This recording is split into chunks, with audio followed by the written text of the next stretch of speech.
instant in the Bank of America mobile banking app. Learn. 5, 4, 3, 2, and 1. All I ask is when you lay your head on that pillow at night, you know, I gave you everything I had. I gave you everything I had.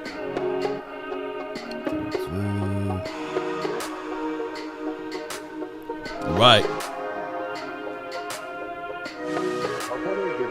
What is your damn count? I think that this game was a winnable game, for one. I think that the Cowboys got in their way for 2.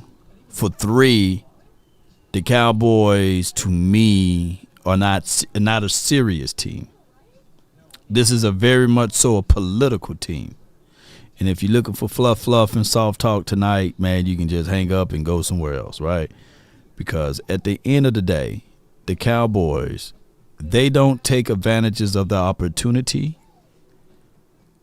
They had intel and information to do such, and they refuse. To me personally, the Cowboys just stuck in their own ways. Dak Prescott, he got to play better, man. Dak Prescott was sitting here 25 for 38, 243 yards. He averaged 6.4 yards, 2 touchdowns, 2 INTs.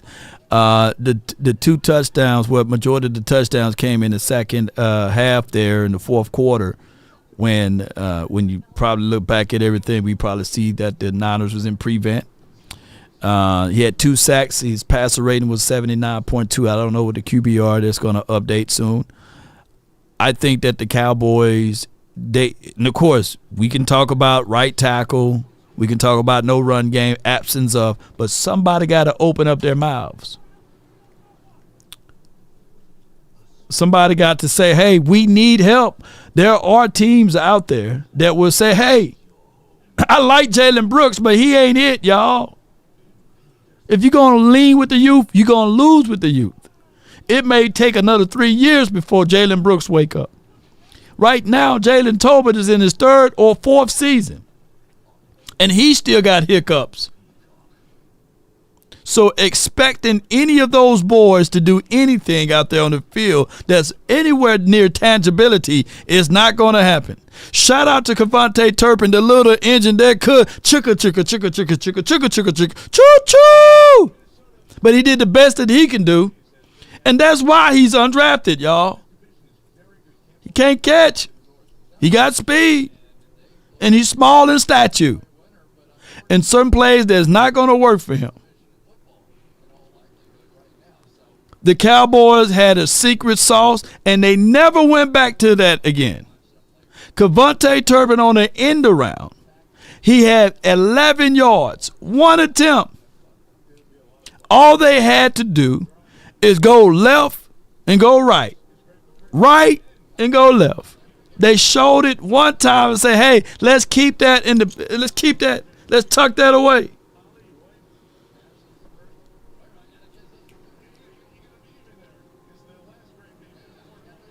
I would have been running that play until they stopped it. The evidence is right here. 1 carry for 11 yards. The turning point of that was in going into the second half, or going into the halftime. There was a play, we were 3rd and 3. That would have been a nice time to use the end around on the other side. If you're averaging 11 yards, that would have been a ample enough time to also stretch it and use CeeDee Lamb in that factor too. Look at the personnel outside of CeeDee Lamb. Nobody's scaring you there. I mean, I know I see a lot of people complaining right now, those passes at the end. The first one that should have been intercepted by Fred Warner, he is trying to force to CeeDee through 3 guys. But then after that, it goes to Brooks. It goes to Turpin. Who else do you want him to throw the football to? Yeah, he is very fortunate. I think that, you look at that, the way that they just could not get him the ball. Like I say, they tried early, and then the Turpin, I don't know if Turpin would have been in bounds even if he'd have caught the ball. I think it would have been really, really close. But they'd have probably taken a look at that, of course, and determined that was the case. Appreciate you. I'll Appreciate tell you, Jessica. Too, by the way, poor call. Dallas has poor coaching. red zone problems. They get down there and have red zone problems. You're right, Jessica. I would just run pick routes and eliminate coverage inside. Oh my! On that Kittle touchdown right there, if that to me is that if that's not offensive pass interference, I don't know what is. Camel toe. Really appreciate don't. So if that's going to be the case from here on out, just go ahead and just block all you want down there and let Dallas, if you want to, have opportunities to make plays. But that final drive was just so poor, and it was almost like the third quarter when they weren't able to do anything to get any type of first downs or keep any drives going. 877-881-1053, the number to call, the number to text, 877-881-1053. I will say, though, Brian, when they get the football there, defense did a hell of a job. And CeeDee Lamb, the two touchdowns, it put them in position, 30-24, but they get the football there to start that final. No doubt, man. Words of wisdom, man. Appreciate you so much. Shout out to y'all. Y'all are now, 4-4, right? Y'all 4-4. So salute to the Niners for winning today. Salute to y'all. On your side, and Kyle Shanahan, they gave you an opportunity there. He struggles to close out games. He really does. That's the whole deal right there. You look at the situation, and they've blown a couple of 10-point leads already this year. We'd seen the same thing with the Ravens earlier in the year. They'd blown some leads. And Dallas just they just could not. They just needed to get a good start. The first down play needed to be a good play, and hell, it almost ended. You know what, Rodriguez? Zero pressure on Purdy into the fourth quarter, not keeping the run in the mix on offense enough in the first half. Scratching my head, DC for life, though, not for short. We still Dallas Cowboys for life. That was a damn good sack by Overshawn. What that also preaches to us, ladies and gentlemen, is the same thing that we seen out of Overshawn was the same thing we saw out of Parsons. We were such in a need to get a pass rusher. We said, shoot, Parsons can do that. And we switched Parsons from linebacker to edge because the D-Law got hurt. Overshawn was the only guy that can bend shoulder and get around and get to the quarterback. Similar situation. I'm to the degree, I like Chauncey put 99 in the chat. Man, my God showed his you-know-what off tonight. We need that skill set. But we don't have no pass rusher. That's a GM problem. Coaches can only coach the talent that they get. I can go get a pack of ants, but they ain't going to beat a pack of elephants. They ain't. My pack of ants versus the pack of elephants. Look, I'm going to lose every time. That's what talent is. And by the Joneses not being able to, see that. It's costing us games. It's growing gray hairs over here. It's ending a few people's lives, man. Their hearts are all shaking over here.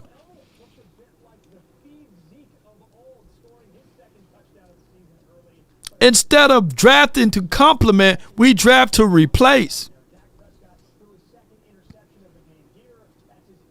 We played our best on stopping this run with Chauncey and with our edges, right? But, man, we could have stopped. We could have added some more if we had a pass rusher. And the ball hard tonight, but that's really about all you can say. Yeah, and unfortunately the second half that didn't carry over. No. You had 4.8 yards a carry going into half. That drops to 3.4, which is around where he's averaging 3.1 for the season. 10 carries, 34 yards. There was no running game in the second half. Granted, you start now, all of a sudden you're down 3 scores. Now you're going to have to throw the football. But absolutely, quarterback, bad, not good. And you need him to step up and play well with how many guys are just down on that defensive side of the football. And tonight wasn't good enough. Play caller bad. And then you can also say the personnel. Because who are you looking for outside of CeeDee Lamb late in the game? If you're going to take him away, who else is stepping up? That's on your owner. J. Diz, $10. ATP onto the draft, and maybe the Jones family does an actual off-season. Because they should get the brunt of the blame. Coaches and players can only do so much. Yeah, it's rough, man. It's so rough right now. Because we know our problems. We know, like, let me break this down into terms that I hope you guys can understand. We have problems and we have issues. The problem is the front office, general manager stuff, not being able to see down the line and making this tangible enough for us. But hold on right quick. Hold on. The fourth quarter. So it's important. The run back position is important because our run game is important. We can't continue to play the way we're playing in the first and second down pass protection, component of it. So we had some tough matchups, but the run the ball and get the action pass game going, we didn't get that done today, and that was definitely a focus coming in here. I'm crying behind these damn shades right now. Shit. Yeah, I thought the two flags thrown abruptly like they were thrown, I thought it was clearly a pick play. And then you need to go ask them for the explanation because, that damn pick play saved you this damn job, probably. Yeah, big play.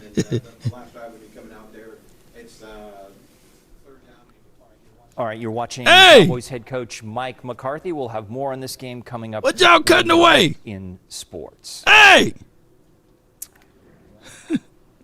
They cut away from, all right, so I was talking about problems and issues. Jerry Jones, the front office, is problems. The issue is Dak Prescott is the issue. The issue will not be able to be fixed because the problem don't know how to resolve the issue. Can I get an amen somewhere, right? Because the issue is Dak Prescott is required a few things in order for him to play at the kind of caliber or level that you want to see, right? And that is he's literally laser locked in on CeeDee Lamb, and I get all of that. But the problem don't know how to resolve that because all they have to do is get another wide receiver. Come on, maybe y'all got to understand that. It was beautiful, beautiful. Even look, I get it. Y'all can go ahead and throw y'all hate bombs at Dak. I already got that out because I already told y'all how I felt about Dak. But I'm going to tell you, if you had a situation, let me let the AI speak on this. Come on with it. Let the AI speak. Motive Nation $10.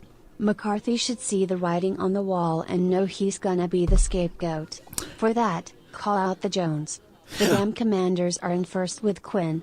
Yeah. We need leadership and ability to make moves. Yeah, come on, baby. You cook it over there, you cook it over there, motivation, because here's the thing. I know the Eagles fans can agree with me. We don't have to like each other, Eagles guys. Y'all don't have to like me. But y'all, since y'all here, listen. You can't sit back and laugh at us and talk to us like you don't have an issue over there if you had only Jalen Hurts and only and A.J. Brown without another wide receiver, without Saquon Barkley. You all know good and well y'all be spitting the same rhetoric that I'm talking about. If you only had Jalen Hurts and A.J., or only had Jalen Hurts and Smitty, right, with no run game, you will be talking the same way. Look, with Jalen Hurts and Saquon Barkley and A.J. and Smitty, and, the offensive line was banged up today, you guys still couldn't put up points against the 27 or 28 defense in the National Football League. Y'all couldn't put up points in the first quarter. So don't come here and try to take a dump on us over here. So y'all got solutions. What's the solutions? You got a Saquon Barkley. You got an AJ. You got a Smitty. You got weapons. And then you made sure that on the defensive side that, hey, they may try to do some runs, but it is 100%, 1,000% truth. And I'm not trying to give y'all too much flowers here, but I'm 1,000. Look, Camel toe, if you say excuses one more time, you're going to excuse your ass up out of here, bro. It's not the time to talk, okay?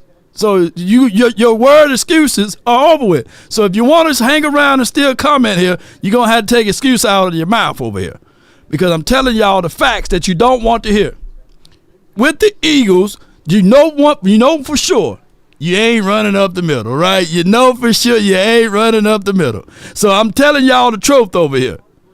Jordan Davis, give him his flowers. The other big boy that you got inside, give him his flowers because you guys did a great job of going out there and solidifying your team because you don't have a goddamn problem upstairs. Y'all got solutions, you know. So come on. we got problems. We still trying to make Mozzie be Jordan Davis or Jalen Carter. He ain't that, you know. He ain't that. We bad. We like our guys. That's all we got. We like our guys. We know for sure if we have an issue, we got to sit back and say organically it's going to heal itself. It's going to be healed from within. Yeah, we're going to have to organically heal ourselves, you know. I mean, we learned something tonight. Yeah, 30-24, Niners over the Cowboys as the Cowboys now fall to 3-4 on the season. 877-881-1053, the number to call, the number to text. We will get to your phone calls here in just a moment. Zach Wolchuk alongside the Super Bowl winning scout Brian Broaddus here on the official postgame show of your Cowboys. Yeah. It's terrible right now. I'm so pissed off, man. I'm so pissed off. Oh, y'all just don't know. I got to face the music and everything. God, no, boy. All right, so that's our number one problem. We got problems and we got issues. And the issues will not be resolved with how we moving right now. We can literally, I can say that we can put some tape over it. We can put some masking tape over it. We can put some lipstick on it, but it's still gonna be a pig. We can put some hope in there, but it's still gonna taste like shit. You know what I'm saying? Just because I put a little sugar on it, it's still gonna be like, it ain't good. Excuse my French. I hope all of the kids are going to bed tonight, but it's still gonna taste nasty because the Cowboys refuse to make the moves. And these are not excuses. It doesn't matter whether we have all of our guys and we go line up on our parking lot in Detroit, back at the Cowboy Stadium, at my house, someone at Ashaniqua house, Laquita house. It doesn't matter. If you playing against a team like the Detroit, don't you know that they're going to rout us, y'all? They're going to rout us regardless. If they are healthy and if we are healthy, they will still rout us because of the fact that they made sure that they went and got pieces to their team. When one can't do it, another going to do it. When another can't do it, the one going to do it. The 49ers are limping, and they still was able to put some numbers up on us.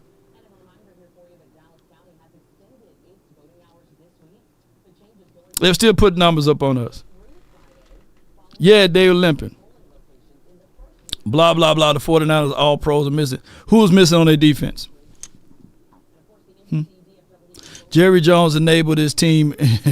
Hypocrisy. Yeah, who's missing on the 49ers defense? I'm waiting. Who's missing on the defense? Hufanga?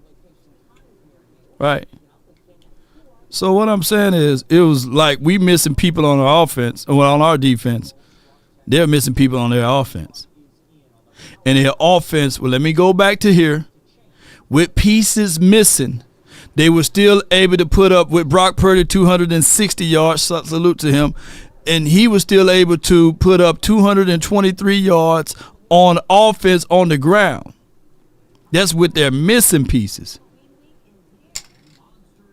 This score is literally 50-something if they had Brandon Ayuk.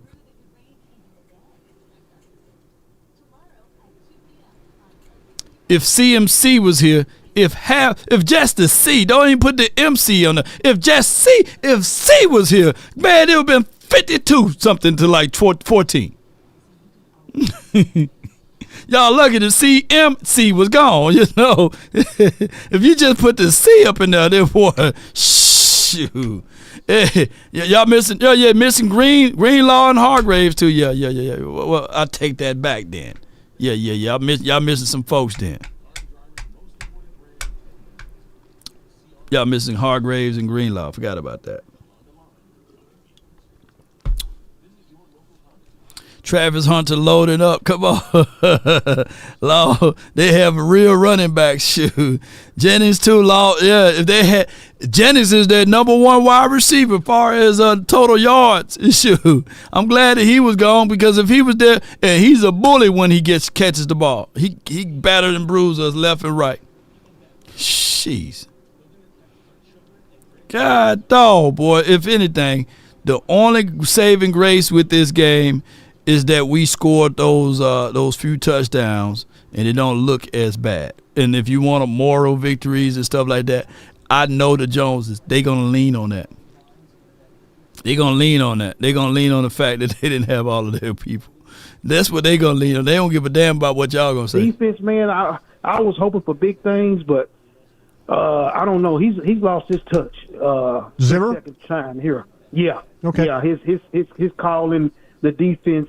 I know we need safety play. They're gonna have to go get some safeties the next draft.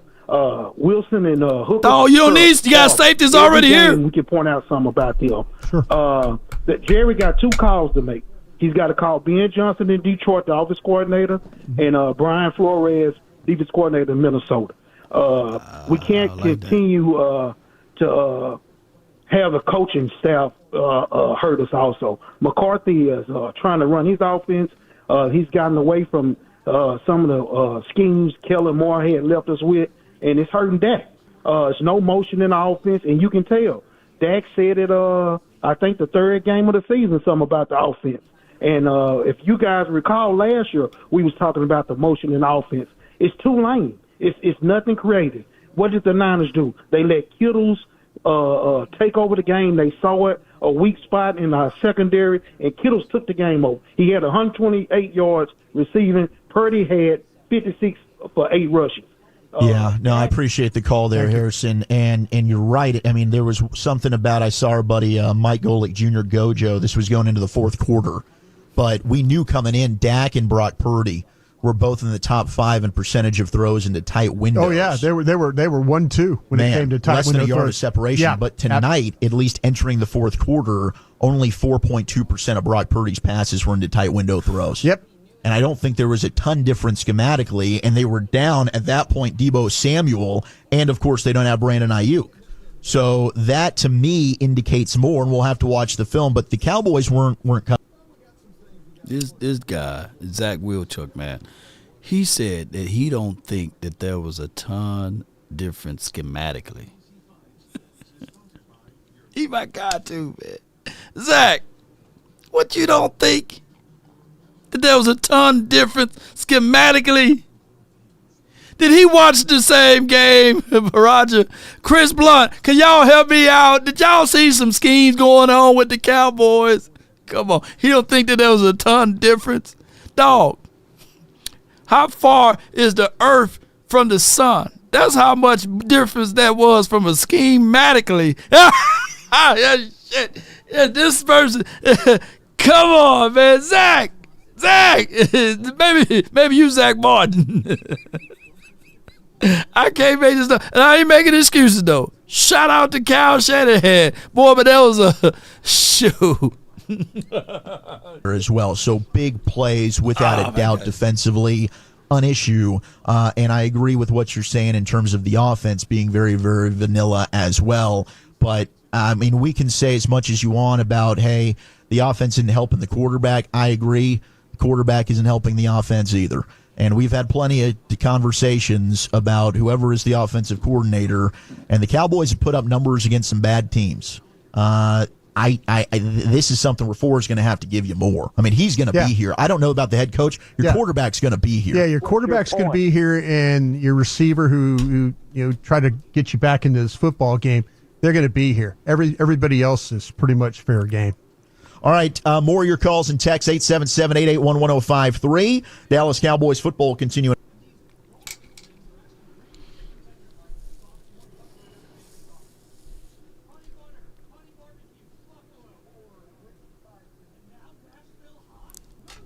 Tyreek, you're live on the Nation, man. Talk to me, bro. Hey, what's going on, Law Nation? What's going on, Cowboy Nation? Terrible loss, man. Terrible. Yeah, man. I'm tired of Mike McCarthy, man. Let's fire him, man. It's time for him to go, man. Because it's like, this reminds me of the first time that playoff game all over again when he came out and said, oh, the guys, they just look unprepared. We weren't prepared. They look scared and all that stupid shit. Yeah. I'm tired of it, man. I'm tired of that. I'm tired of that bullshit ass excuse. Right. I'm tired of Dak Prescott having that damn, every time he do something dumb and something wrong with his jaw, I be wanting to punch him in his mouth. Because I be like, yo, his eyes be bugging, his jaw be moving all crazy. I'm like, dude, you got paid all this money, man. I know the owner and them is messing it up. Right. But you got to play better than that, man. You're a veteran quarterback. You got to know when to audible out of stuff and go into the center and hand the ball off, or to hike the ball fast. You got to know things, man. Because it's like he making rookie mistakes out there. You're throwing in the double coverage with little old Turpin, man. I understand if we had D-Hop, somebody can go get the ball. He throwing jump balls to Turpin. Like, I get it, man. Like at some point, on that last series, fuck it, man. Throw the interception on that last series. Don't go to Jalen Brooks. You know what I'm saying? Don't go to Turpin. God. Look. That's the only point that, even though I'm mad at him about that Lenore interception. That too. Oh my! That Lenore interception. That was a terrible ball placement. A whole bunch of stuff that's terrible about that. But if that's your ride or die dude, CD, I can forgive him. You know what I'm saying? Yeah, I can forgive him if it's all your chips in, and it's the last play of the game. Give it to your number one guy, not Jalen Brooks, not Jalen Tolbert, not Jalen Moreau Cropper, none of the Jalens, man. If you're gonna go die with your sword, or die with the dude, man, that got paid all of the money, right? That's all I'm saying with that, you know. But my thing is like this too, though. This is why I don't want Mike McCarthy anymore, and it's time for him to go. Right. The one guy, the rookie, he came out and made one rookie mistake. The wide receiver, Flournoy. I'd rather see Flournoy over goddamn Brooks. Yeah, give me Flo. He caught the damn ball, man. Flo caught the ball. Flo don't tie his shoestrings together, man. Brooks gonna tie his shoelaces together, man. I may be the worst scout ever created that God ever put on this planet. But damn, I know for one thing that I can say. Flo looked very much better than Jalen Brooks the entirety of the offseason, right? And into some preseason games, etc. You drafted him for a reason. I get it. Shout out to Jalen Brooks or what have you. But, man, it's time to go ahead and I know Flo fumbled the ball and all of that stuff. But don't play a hardball. But he caught it and he turned upfield. He got open and caught the ball. He made a rookie mistake. Jalen Brooks been making rookie mistakes for I don't know how many games. Why is this guy in the fucking game, man? Coaches are supposed to see that. They said Flo is injured, though. They said Flo is injured, so. How was he injured? He was playing tonight. Flo he was on special teams. Fumble. Yeah. I don't know, man. I'll look at the reports. But what we trying to do, Tyreek? Oh my God, man. What we really need, man, is another wide receiver. That too, but I want Mike McCarthy fired, man. It's time for him to go, man.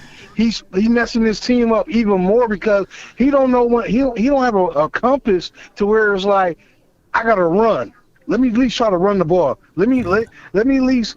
He stopped Cooks and Zeke from running.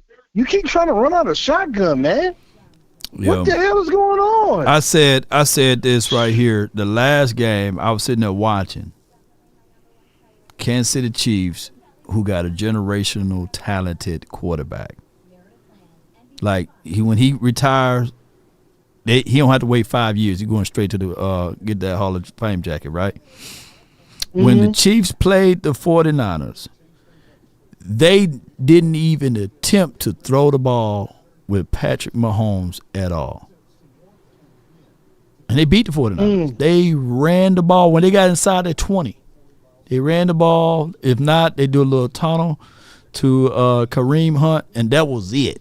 If you go back and watch the tape, you will see that Pat Mahomes didn't even attempt to throw the ball but further than me and this camera when they got inside the 20.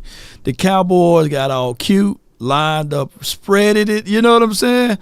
And I'm sitting here like, just run the ball. Man, but I appreciate you, bro. Thank you so much for calling in, man. Yeah, man. It's time to go, man. I'll let you. No doubt, bro. Good call from him. You know, and I don't know why the Cowboys refuse to just run the ball, man, when you get inside, you know. And they start running that thing when it was inside the 30. I'm talking about the Chiefs. Pat Mahomes, I could have did that, but Pat Mahomes did. You know, I'm just lying with y'all. I wouldn't be able to do that. But y'all get what I'm saying, though. You know what I'm saying? Shoot. Down in the third quarter, the plays were 21-7. It was just abysmal, and it started with the kickoff. Mm-hmm. Yes. Aubrey's kickoff missed the landing zone. Right. So they're at the 40. And you just don't want – look, the 49ers can still run the ball against this team. I thought Kendrick was slower than I've seen him, and he may still have lingering effects of the injury that kept him out the game before. I thought the safeties were horrible. You know, there were a couple of guys. Golston had some moments, did a few things. Odigizua had a couple of moments. You know, he had a real problem out on the other corner. And so, look, you're just overmanned on defense. And when that happens, there's not a lot you can do about it. The offense still has not done what it has to do. Yeah. And they're not – maybe you'd like another receiver, but they're not overmatched and overmanned because of injuries. They're not missing anybody. Yes, sir. This is the team. And the offense has to be designed better. It has to execute better. And it has to carry more of its load. They have zero margin for error. That's a tough way to play. Brad, you've seen a lot of these games, not losses and stuff. I mean, you've seen a lot of NFL games. I from now on, if I want to get a first down or score on the goal line, I'm just going to hammer the guy covering, the outside guy, and just run picks all day. If that's what the league's going to let you do. That would amaze me, Brian. I don't know how that's not offensive. I have no idea either, but I hope Dallas starts doing it. I just hope that now the league has said, okay, fine, you can hammer the guy covering the guy down there, and let's do it on 4th and 2. Let's do it on goal line situations and stuff like that. As you know, the only problem with that line of thinking is next week's crew won't call it the same way. No, if I'm McCarthy, I'm going up to him before the game. I'm saying, listen, are we okay with hammering guys on the outside? Because last week we got screwed on it. Okay, I mean, and hey, that was just one thing, but that's the one thing that kind of pisses me off right now. That, you know, that the league allows, there's specific things that they say you can't do, and that's one of them. But for that crew to allow that to happen, and again, Dallas got beat today, but I'm just, my hatred of not the games not being called how they need to be called, or like all you want to do is be called the same way each week. That was a poor example of the games not being called the same way each week. 100%. It's one of the inherent weaknesses of the league, I think, the inconsistency from one crew to another. I think it's hard to play pass defense, but that one to me was egregious. That was hard to miss. But they did. They did, and Dallas did. They lost. I mean, the third quarter, you mentioned the kickoff. Brad, the special teams penalties. Right? Yeah. What is, and there's okay, Jerry would be on right now saying, Brian, that we've got more problems than that. But these special teams penalties, the new kickoff thing seems to just get, we can't line we try up, to get good. Can't block, can't do this, can't, where are we on all this? Well, Brad, the first one of the game, I right after the coin toss. And I don't know what the rule is because clearly Goodwin was 5 yards behind the rest of the line. Yeah. But he was the next time also. And Fossil, there was some wrinkle in the rule that I frankly don't know, that one guy could line up 5 yards off. Yeah. He got called for it on the first kick. Right. They got it. And he Jerry Jones on the commercial where he right lined now. up after that, but they didn't call it anymore. Right. So, but your point is extremely well taken. You have these just stupid self-inflicted wounds that are the sign of a team not focusing, not being sharp, and they're just not good enough to overcome those kinds of mistakes. Right. You mentioned and broke down a little bit of the offense there. What did you think of that final series? Offensively? Yeah, might well be a fool review. If Turpin catches the ball that he has to catch, then we're not talking about the other plays. I mean, that's a perfect throw. The roach of the sea. I do, when you look back at the first pick and you look at that play, I'm beginning to wonder if the routes you allow Turpin to run have to be limited to like slants and the things that he can get out in space. Smash routes, in and out routes, quickness routes, Cole Beasley routes, that kind of stuff. Yeah, he ran the slant earlier. That was a big play, but he cannot body up with a bigger cornerback. No, he can't. And that's what happened to him on the double team on the first Diggs went off on a reporter. Which one of the reporters he went off on? Really completely what happened to him on the incompletion in the last possession, because the cornerback was bigger, but he's got both hands on it. Yeah. Now a bigger guy is just going to be able to muscle with that corner. That is, sadly, I would say, a play that Turpin has to make. And that was for me, Zach, the key to that last series. They had their big play and they just didn't convert it. You leaning on Turpin to make you the play. That's the problem. To rally up and find a positive attitude to get ready to go play Atlanta. And the fact is, 3-4 is not good. No. But they've got half the season to go. And, as Babe was saying at the end of the broadcast, Eagles were 10-1 last year, wound up losing the division. There's plenty of time to be competitive. The problem this year is you've got two teams who right now are better than you in the division ahead of you. And you've got to start playing better. Turpin will be a beast with the Chiefs. We're not in Week 12. There's time. If they can play well on offense and figure out a way to allow the defense to have a little help, then they can be competitive and not have to come from behind all the time. But it's getting close to being a crisis point. Thank you, sir. Safe travels back home. Thank you. Talk to you guys. There he goes, the voice of your Cowboys, Brad Sham, after a 30-24 Niners win over the Cowboys. Cowboys falling to 3-4. 877-881-1053, the number to call, the number to text. We will hear from Mike McCarthy here in just a second. But, Brian, you brought up, and we had some texts, like when are you going to start possibly benching players? Yeah. And they did with Donovan Wilson? Yeah, Donovan Wilson. And they went with Wanye Thomas? With Wanye Thomas is what they did, yeah. And I was kind of wondering if that was going to happen in the I was thinking, I might have to catch this on the film, but we saw Bell in there late. You mentioned that about Bell playing there on the edge, but yeah, Wanye Thomas that came in the game. I would not be surprised this week. And let's be honest, Kyle Pitts had a huge game. He did. Against Tampa Bay today for Atlanta. And so here we are once again, how are you going to play against tight ends? You very well could see. Me personally, if I was Mike Zimmer, I would have treated Kittle like a wide receiver in this game. I don't think I would have put a safety. I would thinking about maybe treating him like a wide receiver and putting cornerback play on air, but you went a little light at cornerback to get all those running backs active too.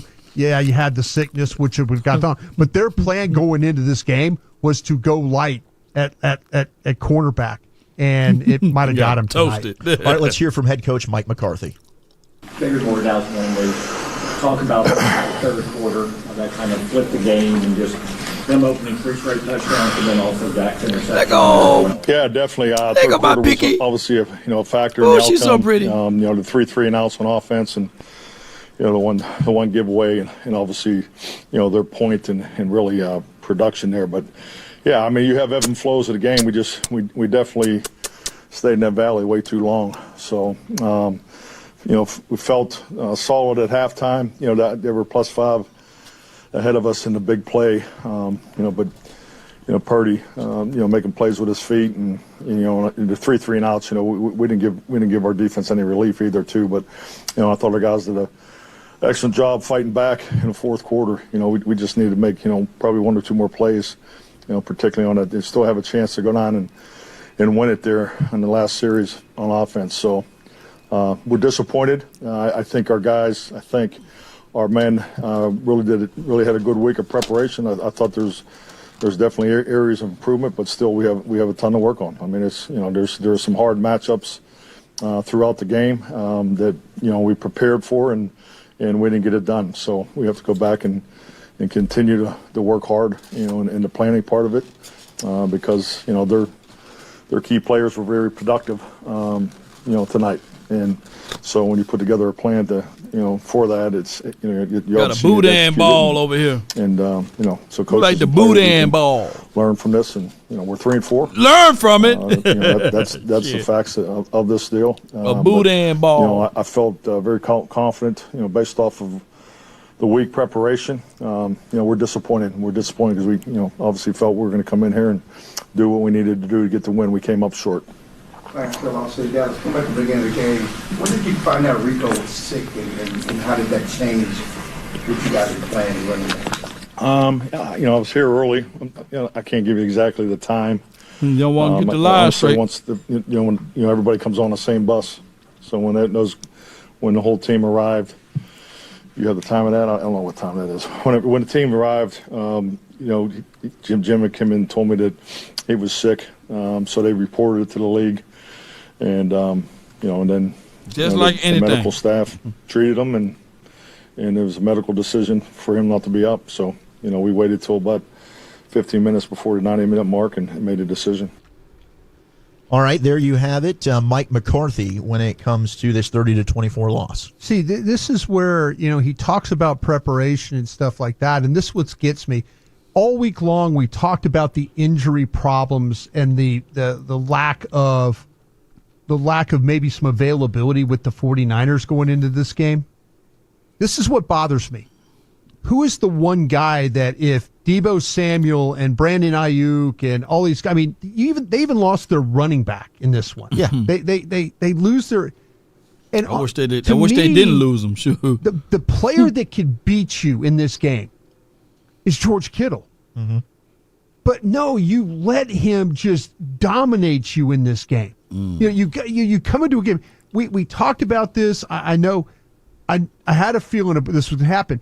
When San Francisco gets in that, when they get under center, they're going to run the ball. Yep. When they get in shotgun, they're not going to run the ball. So what did Zimmer do? He blitzed them. But what kind of plan do you? Maybe there was what kind of plan do you have to try and take their Diggs best? Has got to be mentally tougher than that than to come after a reporter. Then in the locker room, a lot of guys just didn't want to talk. I left right before we could get to CeeDee Lamb because I wanted to hear what Dak Prescott had to say. But guys didn't want to talk, and that's fine. I'm used to it. It's a bad loss. They come off the bye week. They wanted to perform better. The game got away in the third quarter. But what happened with Diggs wasn't good. And then in the locker room, Diggs told one of the PR staff, keep these guys away from me. So DeMarvion Overshown did talk. He was one of the few guys that wanted to say something about what happened in the football game, especially when the 49ers scored 21 points in the third quarter. Here he is. Got outplayed in third quarter, and it ended up biting us at the end of the game. We had a chance. We gave ourselves a chance, but, giving up all those points in the third quarter really came back to bite us. So, good football team. Kudos to them, but we just got to get better. The Cowboys are not good enough to turn the football over. They had 2 turnovers in the game. Those came from Dak Prescott, the quarterback. He simply can't do it. The game got away from him in the third quarter because Dak Prescott threw that doggone interception, which gave the 49ers the ball on their side. They punch it in, and even Dak said, what's the difference in the game? The difference in the game was a touchdown, which he put on him. You got to be better. The quarterback can't be the dude that's out here shooting them in the foot, and he did that with the interceptions. They were not good. I'm glad I ain't by myself with that. Allowed the 49ers to have the football for 33 minutes. We've talked about this time and time again. The Cowboys defense has issues, and if you put them on the field for over half a game and then 3 minutes more, the chances of you winning it and you're losing the turnover battle, my gosh, buddy, this is just not the way you win football games. Last year, they were a lot better. That's how they won 12 football games. And afterwards, I asked Jordan Lewis, the Cowboys corner, what's the difference between this Cowboys team and last year's? Can't put a finger on it, honestly. Just can't even think about last year. We got to think about playing in Atlanta now. So, like I said, we got to think about the next opportunity. Can't think about the past. Can't think about the future. Just think about, the present and how we can get better in the present. You look at quarterback Brock Purdy for the 49ers. He used his legs all night long to make plays and keep the football going as they made the comeback in this game. Brock Purdy had 56 yards of rushing in this game and a rushing touchdown. The Cowboys, they had 56 yards rushing as a team. Damn. These are the kind of statistics that get you beat. And the Cowboys have got to turn this around. They go to Atlanta next week. Atlanta's playing good football. And, Pat, right now, this Cowboys team seems broken on offense. And if the offense can't be better, they're not going to help their defense, because you leave any defense out there for 33 minutes and you turn the football over twice via your offense, it's hard to win football games, and this is a 49ers team right now that's got its own issues. So this isn't a good football team. This isn't a team that looks like they're going to go back and play in the Super Bowl. So, my gosh, Pat, I don't know how Mike McCarthy is going to fix this thing here, because there's a lot of issues right here at Levi Stadium that we saw tonight. The complementary football thing that Mike McCarthy's always talking about. Both sides of the ball right now not playing well. But I want to go back to Dak Prescott. You were talking about just a second ago about his play tonight. He has said this week that he's been playing average. He needs to be better. Doesn't need to be perfect. But some of those mistakes tonight, they were rough. The second interception you mentioned, that was a really tough one. Newey, as you know, though, this week, Troy Aikman came out, had some pretty harsh criticism for Cowboys wide receivers. Bring Troy Aikman back, damn, man. Are you feeling this is more Dak, or do you think this is more the receivers that are causing this issue, that turning the football over, you just can't do it on this year's team with this roster and the issues and the challenges they have going on right now? Pat, Dak Prescott is a guy we in the media all like. We like him. He's a good person to deal with. But the 2 interceptions he had tonight, he can't do that. He has to be darn near perfect for this offense and this team to win. You can't be out here throwing turnovers, throwing interceptions, and giving the 49ers the ball, especially when you were playing as well as they did. They had the lead in the half. They go in the second half. Here come the Niners. All right, opening kickoff, bam, they score. Then Dak throws the pick. They go right down the field. Let me tell you, the energy in this place went up to another level, and the Cowboys are fighting uphill the rest of the way. 21 points that they gave up. You put the defense in a bad position. The offense has to help the defense, because we all know this defense is not strong. Micah Parsons is out. Deron Bland is out. They've got key pieces that just aren't there. Their D-line is not good. The Niners rushed for over 180 yards.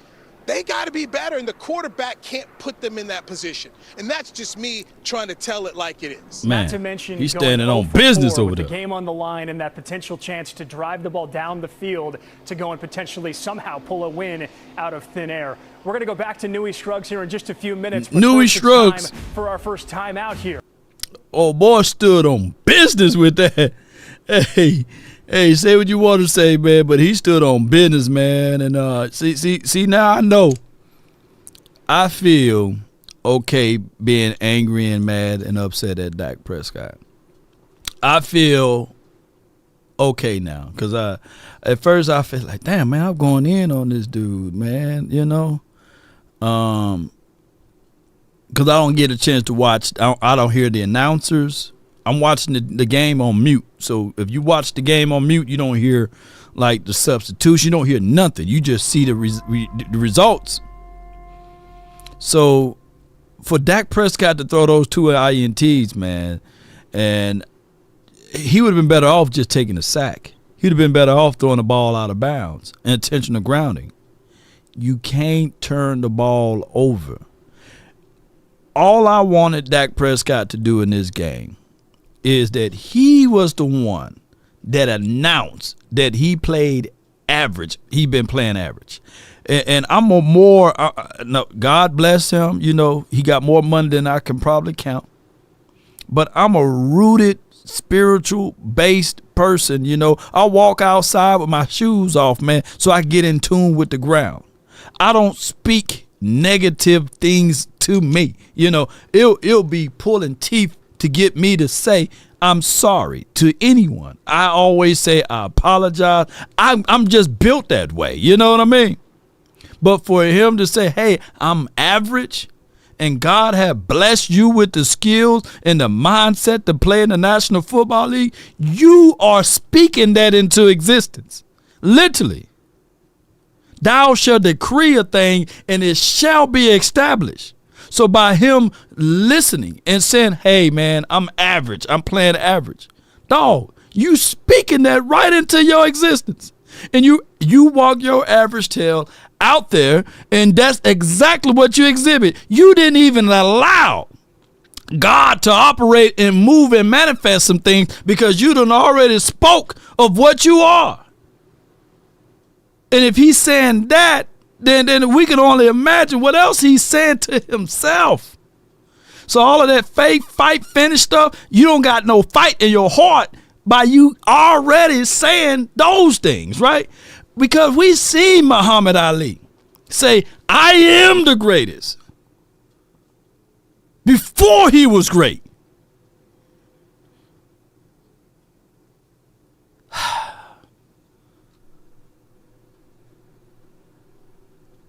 So Dak lost me with that. Or giving up, frustration is very high, but it's a long season. I mean, it's a long season.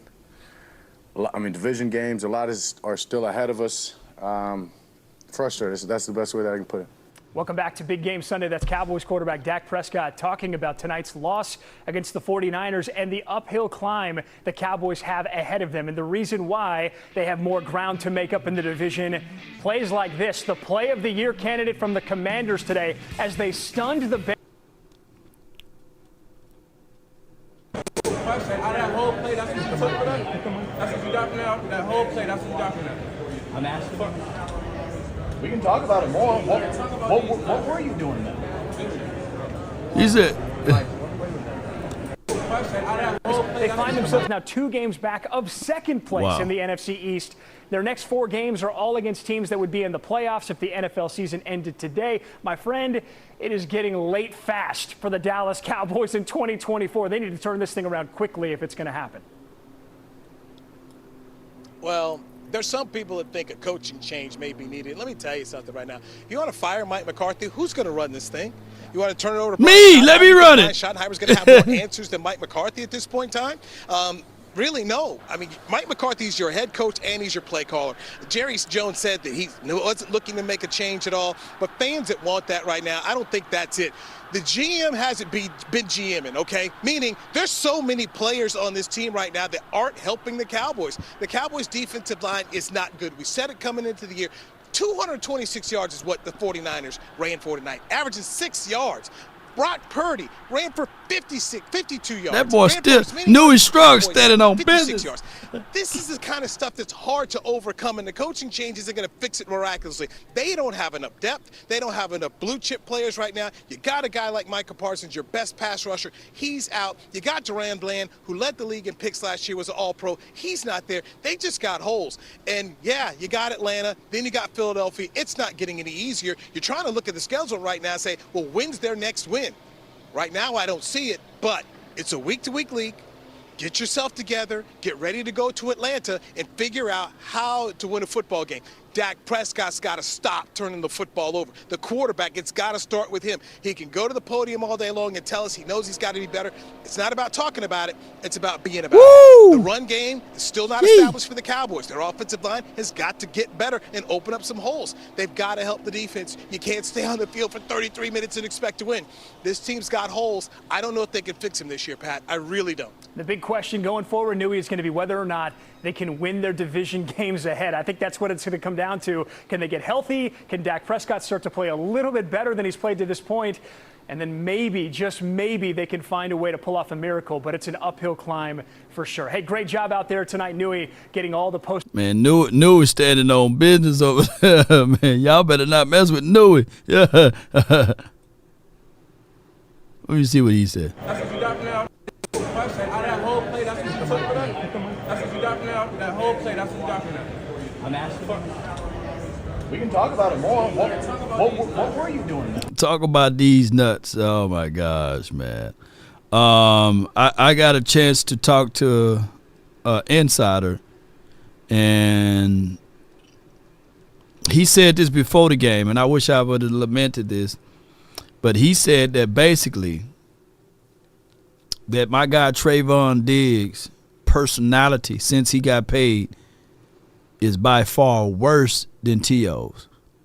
I ain't going to put his name out there, but he works really close with the star. And he said his personality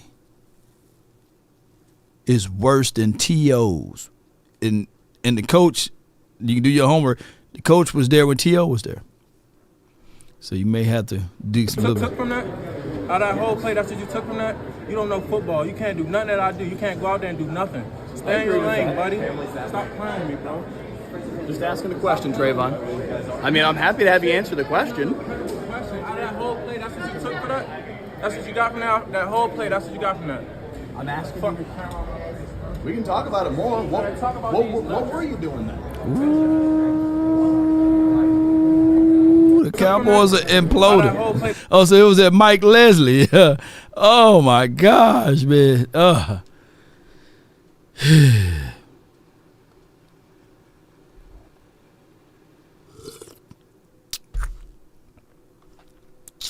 right. Man. All right, so here's my thoughts on it. And I hate this for Diggs. He's pressing. He's flat out pressing. And the fact that he's pressing is because of the simple fact they rushed him out there. I get it, man. All of y'all. And I'm not putting lipstick on this Band-Aid or lipstick on this pig. But brother out there smoothly, he's pressing. All they had to do, if they got Stephon Gilmore back, or if they would have went the route of bringing in another veteran, right now we will slowly see Diggs getting involved. To me, he's not 100% healthy. He's not going to make the sacrifices. He's watching his legs when people go low. Just like it takes anyone else. I'm going to use the words of Mike McCarthy. Just like anything. I'm going to take that from Mike McCarthy. Just like anything. It's going to take the brother a full year before he get his mindset together. But coulda, woulda, shoulda, you're right. Just like anything. Handle each case with precision and dedication. Led by board-certified attorney and special. Yeah, it's just like anything, man. We we're going to have to get back. Ran 4. I mean, we had a slow start in the third quarter. We finished better in the fourth quarter. We gave ourselves a chance to win the game, but we fell a little short. 3 touchdowns from the San Francisco 49ers in the third quarter alone. The difference as San Francisco knocks off the Dallas Cowboys tonight 30-24 on NBC Sunday Night Football. All right, let's make the transition to basketball in the NBA. Yay, basketball. Shout out to the Lakers. Yeah, no, I ain't putting no lipstick on this pig. What I'm saying is you bring in somebody. It don't have to be Gilmore. It could have been Howard. It could have been a veteran guy so that you don't have to. If y'all think that this was bad, and Carson would have got burnt.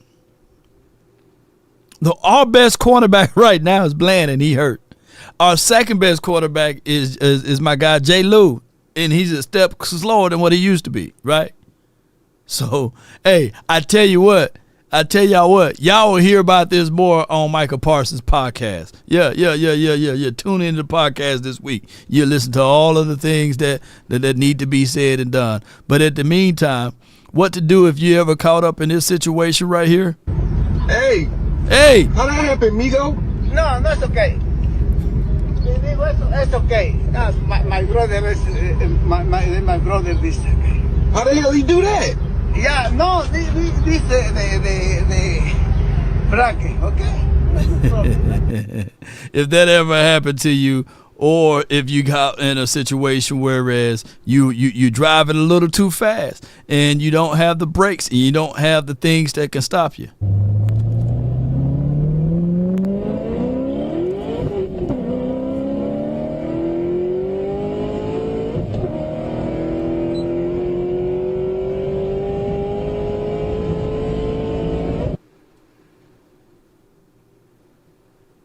My brakes! The rigs, they don't work anymore. There are times in life you wish you had a do-over. If you're in a wreck, make the smart choice right away. Frenkel and Frenkel, feared by the insurance companies. Call Frenkel first. No doubt. That's 214 or 817 and all threes. Call Frenkel first. Frenkel and Frenkel. Personal injury lawyers. They would take great care of you, and on top of that, they got over 100 years of experiences. Yes, indeed. Combined, and when you look at that, they will take great care of you. Let's open up this phone line once again. Let's get to these callers that's here, and I got the 972. What's new?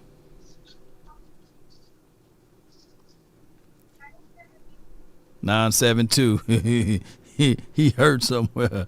All right, I got from the 202. No clone, Tyrone. You're live. Talk to me. What's going on, love? Nothing to it, man. What you got? Man, this is a sad thing, Cowboy Nation, man. Yeah, sad day, bro.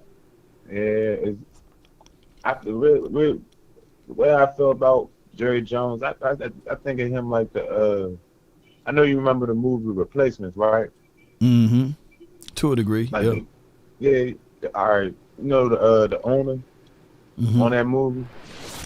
Yeah. That's what Jerry Jones put me in the mind. He put me in the mind of Jerry Jones. Mm.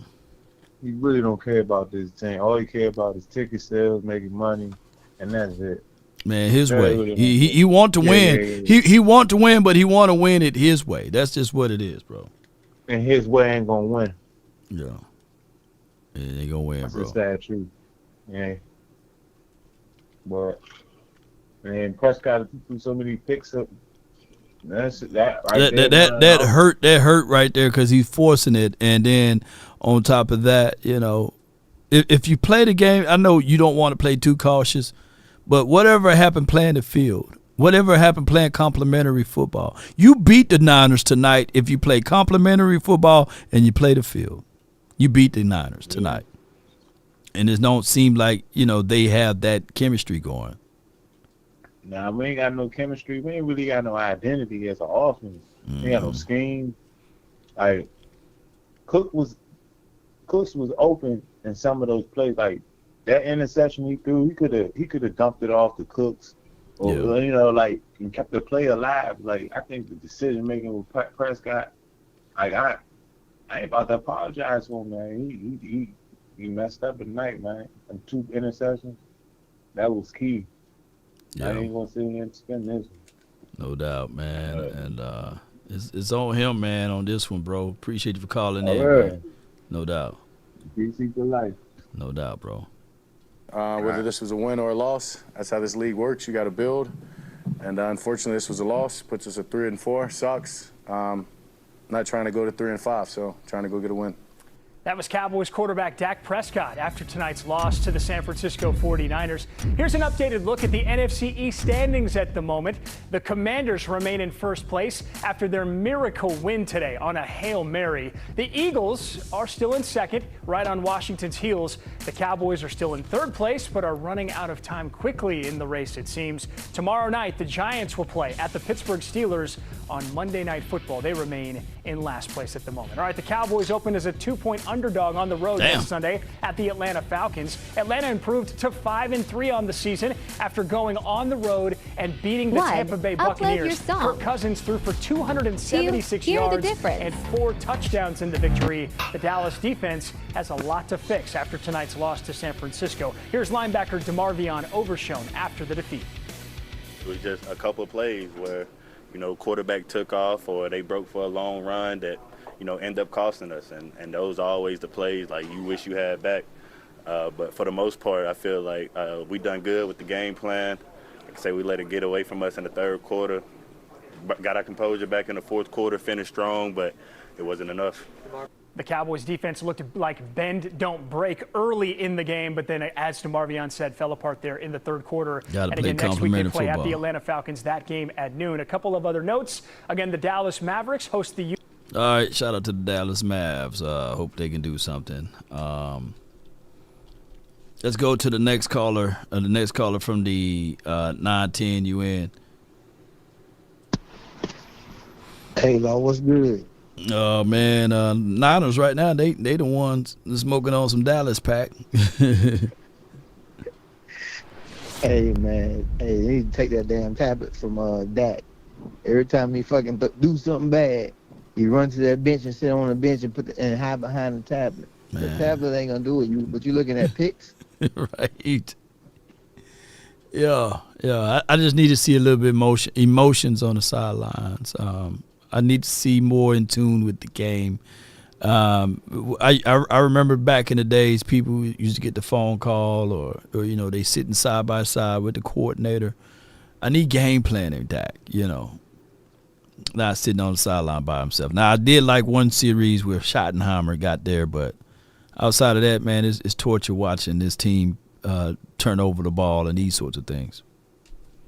I think when you look at it, Jerry Jones, I don't think he lying when he say, Stephen Jones said what he said about the running back, Dalvin Cooks, he looked good in practice. Well, shit, anybody look good against that defense right now. Yeah, that was the underlying problem right there is that they were gassing my guy, Dalvin Cook, and saying, hey, man, he's going to look phenomenal, you know, and I'm sitting here like, oh, wow. We waited 6-7 weeks for this, you know. It's sad, bro. If you can make a trade right now, who you going to get, Law? I'm getting Jeffrey Simmons from the Tennessee Titans. I'm getting Calvin Ridley, the wide receiver, as well. I'm matching him up with Dak Prescott, Jeffrey Simmons. I think that he's going to be a stud inside. He can help interior defense out. I think we did a great job on containment. Those would be my 2 moves there, and my final move would be Travis Etienne. I would at least try to, take a look at him, bro. But appreciate you for calling in. I look at that last Mama Bad real quick, Law, but I look at that last series. When you look at that, it's like Dak just rushed it. It's like he was just ready to get the game over with. I don't know why, but it just seemed like that when they losing like that, Dak is just like rushing to get the game over with. Yeah. I think that on that last series there, and he did it twice in one game. To me, He did it going into halftime when it was 3rd and 3. You remember when I think it was 2nd and 3. Mm-hmm. It was 2nd and 3. It was literally 2nd and 3. That would have been, we had one timeout. 2nd and 3, you got a kicker that can kick 50 to 60 yards easily, even though it's windy out there. Instead of doing a no huddle, I get it. You want to catch them while they're on their heels, but the play didn't match, even with the no huddle where he attempted to go to. If you're going to run up, I think you run the ball there on 2nd and 3. Yes. Yeah, but Law, that's what I'm saying. That man get paid $60 million. And a lot of people are going to sit here and say, no, that ain't Dak's fault. Jerry waited to pay him. Man, I stand on what I stand on. If Dak wanted help, if Dak needed help, Dak could have told Jerry, hey, before I sign this deal, the only way I take less money than $60 million, you go out and get me help. Dak ain't going to ask for that help. But again, too, when that man on that last drive, he should at least scramble. Dak don't even look to scramble. It's like he in his own head about that damn injury, but it's like the man does not look to scramble. He just want to sit in the pocket. Some of that stuff, man, Dak has to help the line out too. Dak just want to sit back there like he pretty girl in a pink dress. No doubt, bro. Appreciate you for calling in, man. Hey, I can't debate that part right now. You're right, bro. Thank you. Yep. Good call from Too Cool. All right, so we're going to y'all saying that they are playing it now on 105.3 The Fan. Let me see if I can catch that audio. Let me see if I can catch it. Appreciate y'all.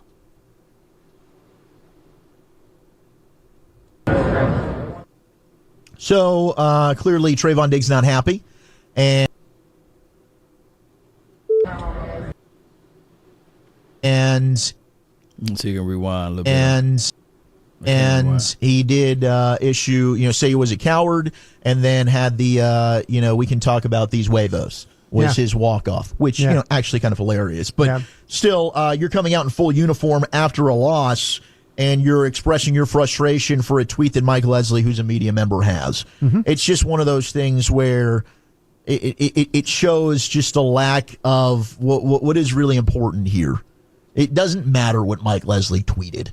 People say stuff all the time, and when you're in the NFL, you're criticized. You've got people that are tweeting and saying things that you probably think are stupid 24/7. Yeah. Right. We sit here and do a show, and I'm not comparing ourselves to football players, but every day we got a fan text that's up. We get listeners that are texting in not nice things. This happens. Right. But you can't allow yourself to be distracted, and this just further along is one of these moments that we're talking about what the hell is going on inside the walls of the Star when our focus is right after a loss to the 49ers, where you just illustrated how they let George Kittle kick their ass, and you haven't been playing very well, and you've earned a big contract, and you're coming back from injury, and your team has a lot of issues, but you're choosing to vent at a reporter. What are we doing? Yeah, very unfortunate there, and there's a way to handle things. Like I told you earlier, I can't tell you how many times that players have pulled me aside. I remember Jason Witten grabbing me and just kind of walking me out of the locker room and saying, hey, when in the F have I ever run the wrong route like that? Yeah. And then he and I had a discussion, and he's like, he looked at me, he says, man, you've got to be better than that. You just got to be better. And I'm like, we're good? He goes, yeah, we're good. And that's how you handle things. Man, you don't. But let me say this, man. Brian Broaddus, you cool, but Jason Witten is a different era. You talking about 20 years difference between Jason Witten, like 40, 41, 42, maybe 43. Trevon Diggs, 25, 26. Two different eras, bro. And two different cultures, too. Two different cultures. I got to put that out there. I look at, and this is going to be something that's going to continue to happen as more and more athletes get these podcasts, because as we looking at it, it's a podcast movement. Athletes are getting podcasts now. They've been able to interview and talk to these players, and the players will give higher respect to those who already played the game versus those who didn't. So they're going to use that card 9 times out of 10. They're going to use their card like, let me know when you played in the NFL, homie. Let me know when you played ball, bro. Let me know when you played it in for the Cowboys. They're going to always use that. That's how it is because now everybody that either played college or in the pros, they got these podcasts now. So that's going to be the other way. That's going to be the other thing of it. So if you're a reporter, a journalist, they're going to really think and look down on you and say, hey, dog, you never played the sport. That's how it going to go, y'all. That's how it is. And this is just going to be the beginning of it all. So just be prepared for those type of things, ladies and gentlemen. And social media is a social media generated world now. So, and I just had this conversation with 100 grand because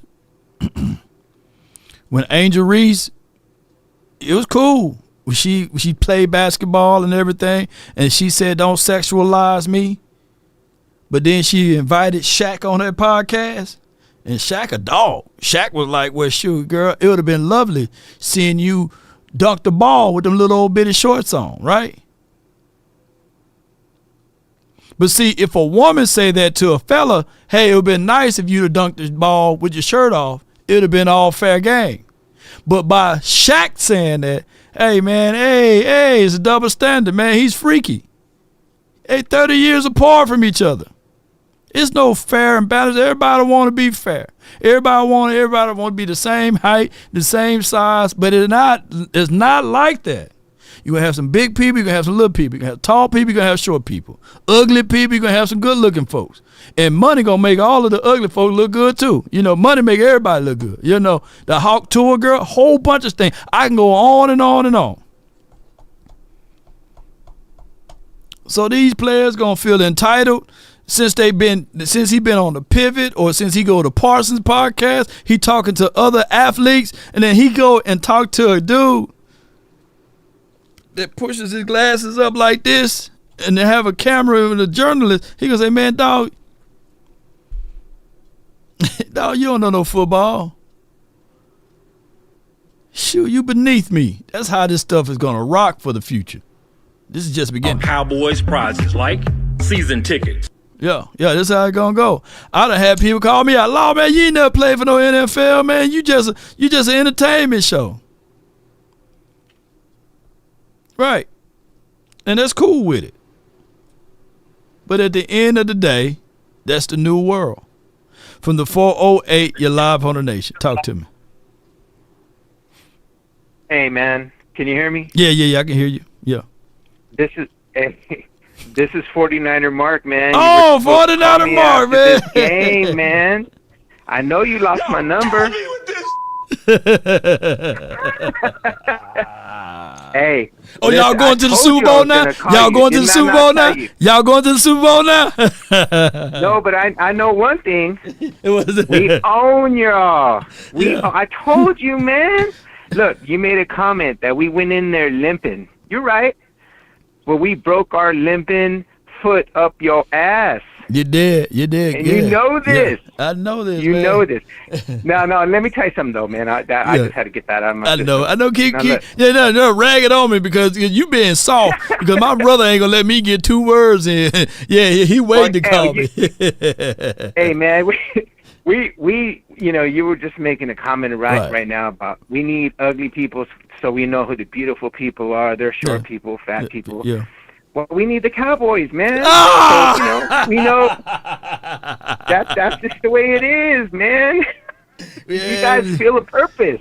You feel a purpose in the world, man. Yeah. You know what I mean? Front runners. But look, man, I'm going to give you all some advice. And I told you this last time, but I don't know if you heard it, man. Mm-hmm.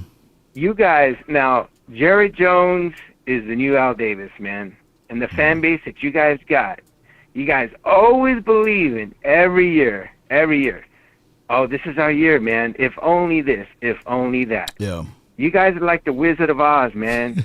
No courage, no brain, and no heart, man. No heart. Just pour it all over me, man.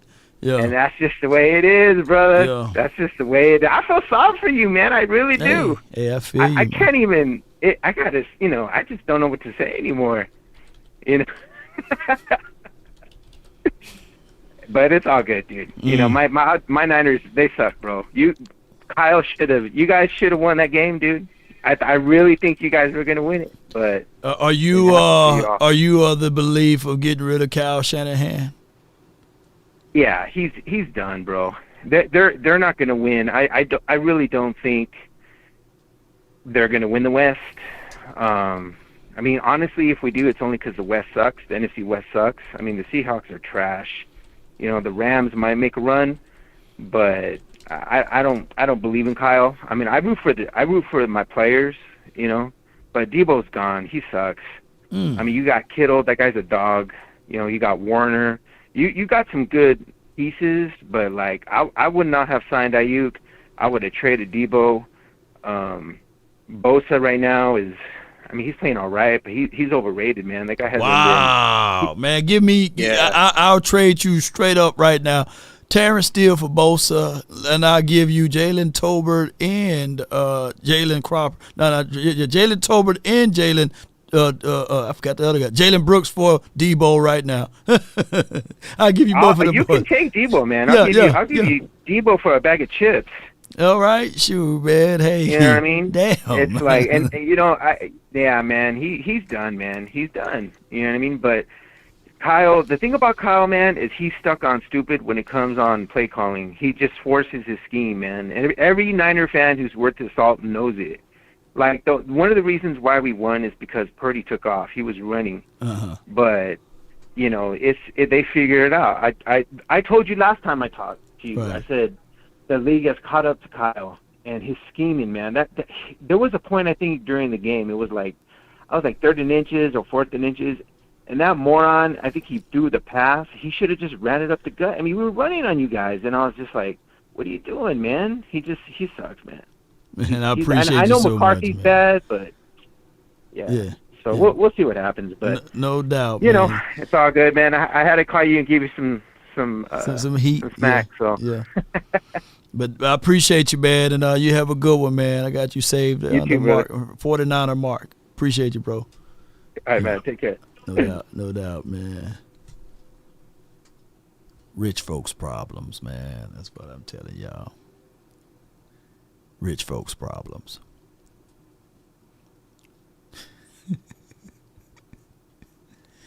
Give me Bosa, man. Give me Bosa. Yeah, cornbread fed, big old edge rush on the other side. Oh my God, give me Bosa. Give me Debo. I know he don't. We won't use Debo like he been used in this game. Trust me, we wouldn't know what to do with him.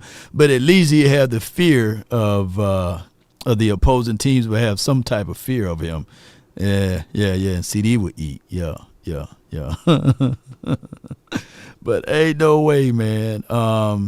Give me Shanahan. A tree, write this down, is known by the fruit it bears. Let me say this again. A tree is known by the fruit it bears.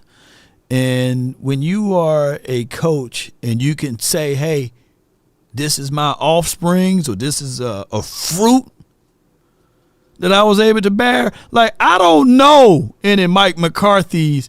Like, hey, he came from Mike McCarthy's system. Let me know of their coach name, And I could be wrong. I don't know who came from Jason Garrett tree. I can't give Dan Campbell Jason Garrett tree because that was more of a Bill Parcells, right? I don't know, man. Like, what fruit did Jason Garrett bear, and what fruit did Mike McCarthy bear? Because a tree is known by the fruit it bears. Yeah. No fruits, just nuts. Oh my gosh, Les, man. Oh my gosh, man. Let me get Soul God is in for the 347. You're live. So talk to me. What's up, love? What's up, Nation? What's going on? I'm hurting over here. I need help. Call 911. It was painful. I said this as soon as it happened in the chat. We still was like almost 5 minutes with the game left. I'm like, what the fuck is McCarthy doing? As soon as he burnt them timeouts, I knew this game was over. Oh, yeah. Because every time he burns the timeout before the 2-minute mark, he be doing some crazy shit because he can't challenge and he don't got no times to call anything after the 2 minute, and we always lose on some stupidness. He be big, I don't know, his play calling stuff. So I hope in the future somebody muffle his ass or knock him out or give him a laxative or something within the last 5 minutes of the game to put his ass out. Because I'm like, please, somebody. Because he don't know how to play call in the last 5 minutes or do time management. So I wish his ass would sit down.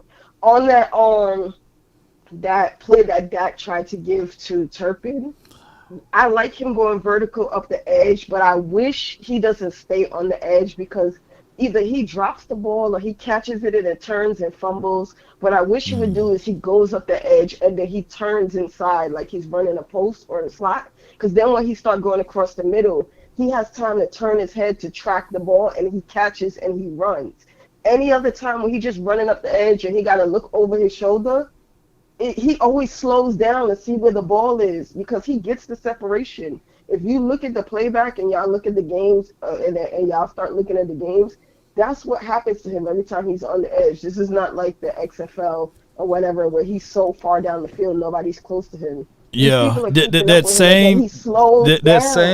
same play that he dropped, I was out there in Oxnard, and he had beat a defender, and he had dropped the same play. And that day, I got a chance to talk to Cavante Turpin, and it was the exact identical play. It was on the edge. It was like perfectly passed, and it hit him in the hands, and he dropped it.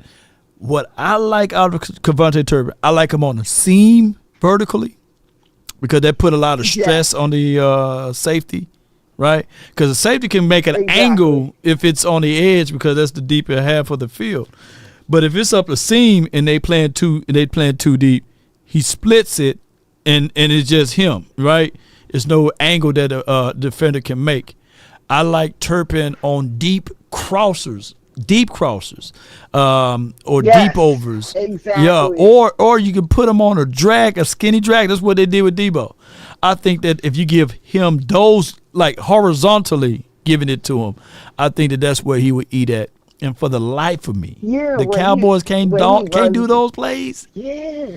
They can't do I wish they had ran as soon as that play happened. I wish they ran it again, and then once he got up the seam, like he just cut inside like Brandon Cooks usually do, because I think he would have caught it. Yeah.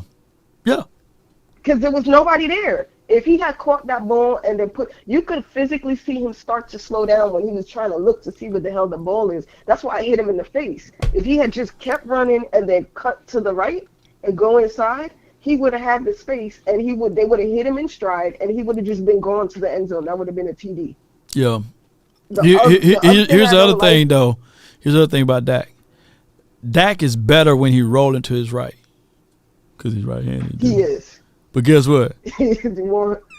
Damn, Terry Steele is to the damn right. Terry Steele over there. The other thing that I had the issue with is for some reason, once we're out of timeouts, he still had 3 minutes. I don't understand why they were playing hurry up when they were going so fast. They should have just ran the timeout down to the 2-minute mark. You had time. It was like a minute left. When they did that 3 and out, the 49ers had like almost 3 minutes. They had 2 minutes and 40-something seconds left on the clock. I'm like, what the hell are they rushing for? Just run the ball. It's 3 minutes left. Run the ball. You have no timeouts. Run it to run the clock out, and then work the edges. What are you doing?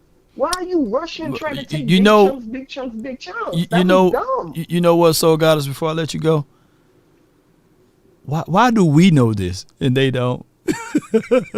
Because we don't get paid enough, so we analyze the shit like they supposed to. Right. Let me get paid so I can go hang out and spend my money and not worry about shit. Hey, shit, we know this and they don't. Like we've been saying for weeks, bench Wanye, start Wanye, start Bell, you know what I'm saying? And they said, okay, today, let's go ahead and put Wanye and Bell in the game.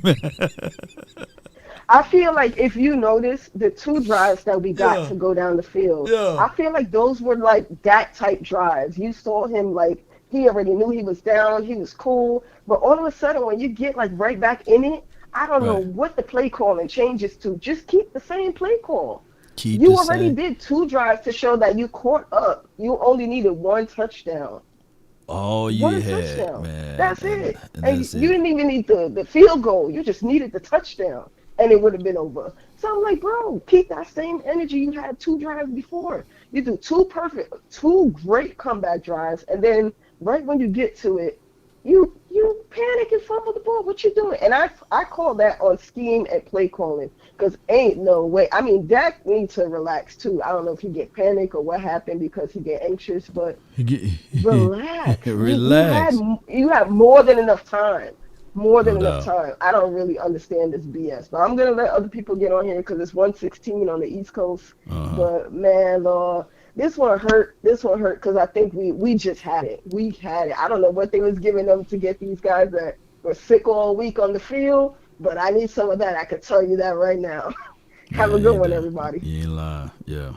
To get whatever, I need to have 2 things. I need to have that secret serum to get Rico sick, just like that, and I need to have whatever Debo had. I need to have whatever Debo had from the 469. What's on your mind? Hello. What's up? Good, baby. How you feeling? Man, all is well. Can't complain. You know what? You gave us more entertainment than the Cowboys did the first 3 quarters with that mini mukbang that you had with them shrimp. Boy, you stirring them shrimp up. Boy, I haven't blown good now. Man, it's Razoo's, man. Some Razoo's and a Papadole with clothes. Yeah. Oh, yeah. Oh, man. Well, at least you got a good meal in, because the Cowboys, they left the field home. They did. Boy, they didn't eat it. They left. They full plate. They didn't touch a thing. You know what I'm saying? They didn't. Yeah, dog. Once again, and I'll say this because, I've been listening to the callers. Yeah. A lot of people are criticizing the wrong aspect of the Dallas Cowboys. You see, people are getting down on Dak. And they're saying Dak is not good. Dak sucks. CD Lamb is a crybaby. CD Lamb only show up when he want to. Trevon Diggs is, he ain't playing like he's supposed to be. He sucks. We need to get rid of him. You have to understand something. When you have a scheme that complements your top players, and when your scheme depends on your top players being present and they are not there, now you have to fill those positions with guys who cannot perform to the ability of those players who are absent. All right. Now you're not gonna go step on a drag strip in a pre-owned Chevy and you got a scat cat across from you. You ain't gonna do that. No. You see what I'm saying? That's what the Cowboys are in right now. Now the problem is, here's the issue. Now when you get what you got, Coach? When you get a Jerry Jones, when you get a Stephen Jones, when you get them on the radio, on the TV, telling us that a Dalvin Cook looks good, looks fast, a Zeke is in his pre-draft form or from of old, and he's going to give us a promising game. When you are selling us this, and then we are watching with our own eyes, and you're telling us, no, the sky is not blue, it's actually a shade of marble. We like, okay, hold on, Jerry Jones. Now, we ain't stupid. Steven, we ain't stupid now. Come on. You know we down with it. Wait. No doubt, man. Appreciate you so much for calling in, man. Yeah, I appreciate you, baby. No doubt, man. That's Prime. Give me my thing, you. We're gonna lock it down, man. We got We got about 13 folks in here, and we're going to try to get people into bed and everything. So we're going to get y'all, man. Everybody got 2 minutes short. I'm going to give y'all 2 minutes, man. So The conference has been locked. That's a long time. It may not seem like a long time, but it's a long time coming. And I know change gonna come. Hopefully. I got from the 815. You're live on the Nation, brought to you by FrenkelFirm.com. Talk to me, man. Well, since I got 2 minutes, I've been waiting for about 3 hours, but I appreciate you, Law. Oh, man, I appreciate it. Since I got 2 minutes, I'm not going to let Law interrupt me because I know he's going to try to filibuster. What I'm not going to let Law do is get up on these airwaves and try to act like, oh, now I see the light. Oh, now, yeah, Dak is a terrible quarterback. No. I need you, VIP, 100 grand, the doctor, all of these people, these 6 figures, these Jackson State alums. I need all of y'all. Wait a minute now. I need all of y'all to stick together. All of y'all told me, no, it's a team effort. Law Nation used to say all the time, the formula. No, Law don't even Did they do the formula though? Did they do the formula today? Did they do the formula today? So see now. No. Did they do the formula? Yes or no? Law. Did they do the formula? Law Nation Sports don't talk about the formula no more. I'm not talking about what the Cowboys don't talk about. I'm saying what Law Nation don't talk about. Law Nation bought into this idiotic thinking that Dak is like this gunslinger. Dak don't even. One of the things that I think Law fell in love with is that Dak was multifaceted. Dak had a lot of tools in his belt. Dak will run the ball. He don't even think to run the ball. Why? Because people like Law Nation get up on these airwaves. Oh, we got a quarterback. We got the almost. What is my formula though? What is my formula? Law, you don't have not spoken about. Wait a minute, but what is my key? What was my key for that? No, what is my key? No, all I need to say, all I need to hear from you is what is my formula? No, just give me my formula. Give me my formula. It's not your formula, it's our formula. But the formula is keep Dak between 24 and 27 passes and run that damn ball. Another stat that Law do not even talk about anymore. Remember our stat, if we run the ball at least 30 times a game, we damn near undefeated. Law don't even talk about that no more. I want to put Law up on notice too. He ain't been keeping it funky with us no more. What you mean? Law on notice. You must didn't listen to my play-by-play today. No, no. I'm not letting you off the hook. Wait a minute. Come late to the party. You don't get to come late to the party. Wait a minute. I was there at the party. I don't want to turn the lights on. I paid the DJ. What? I paid the DJ. I turned the lights on.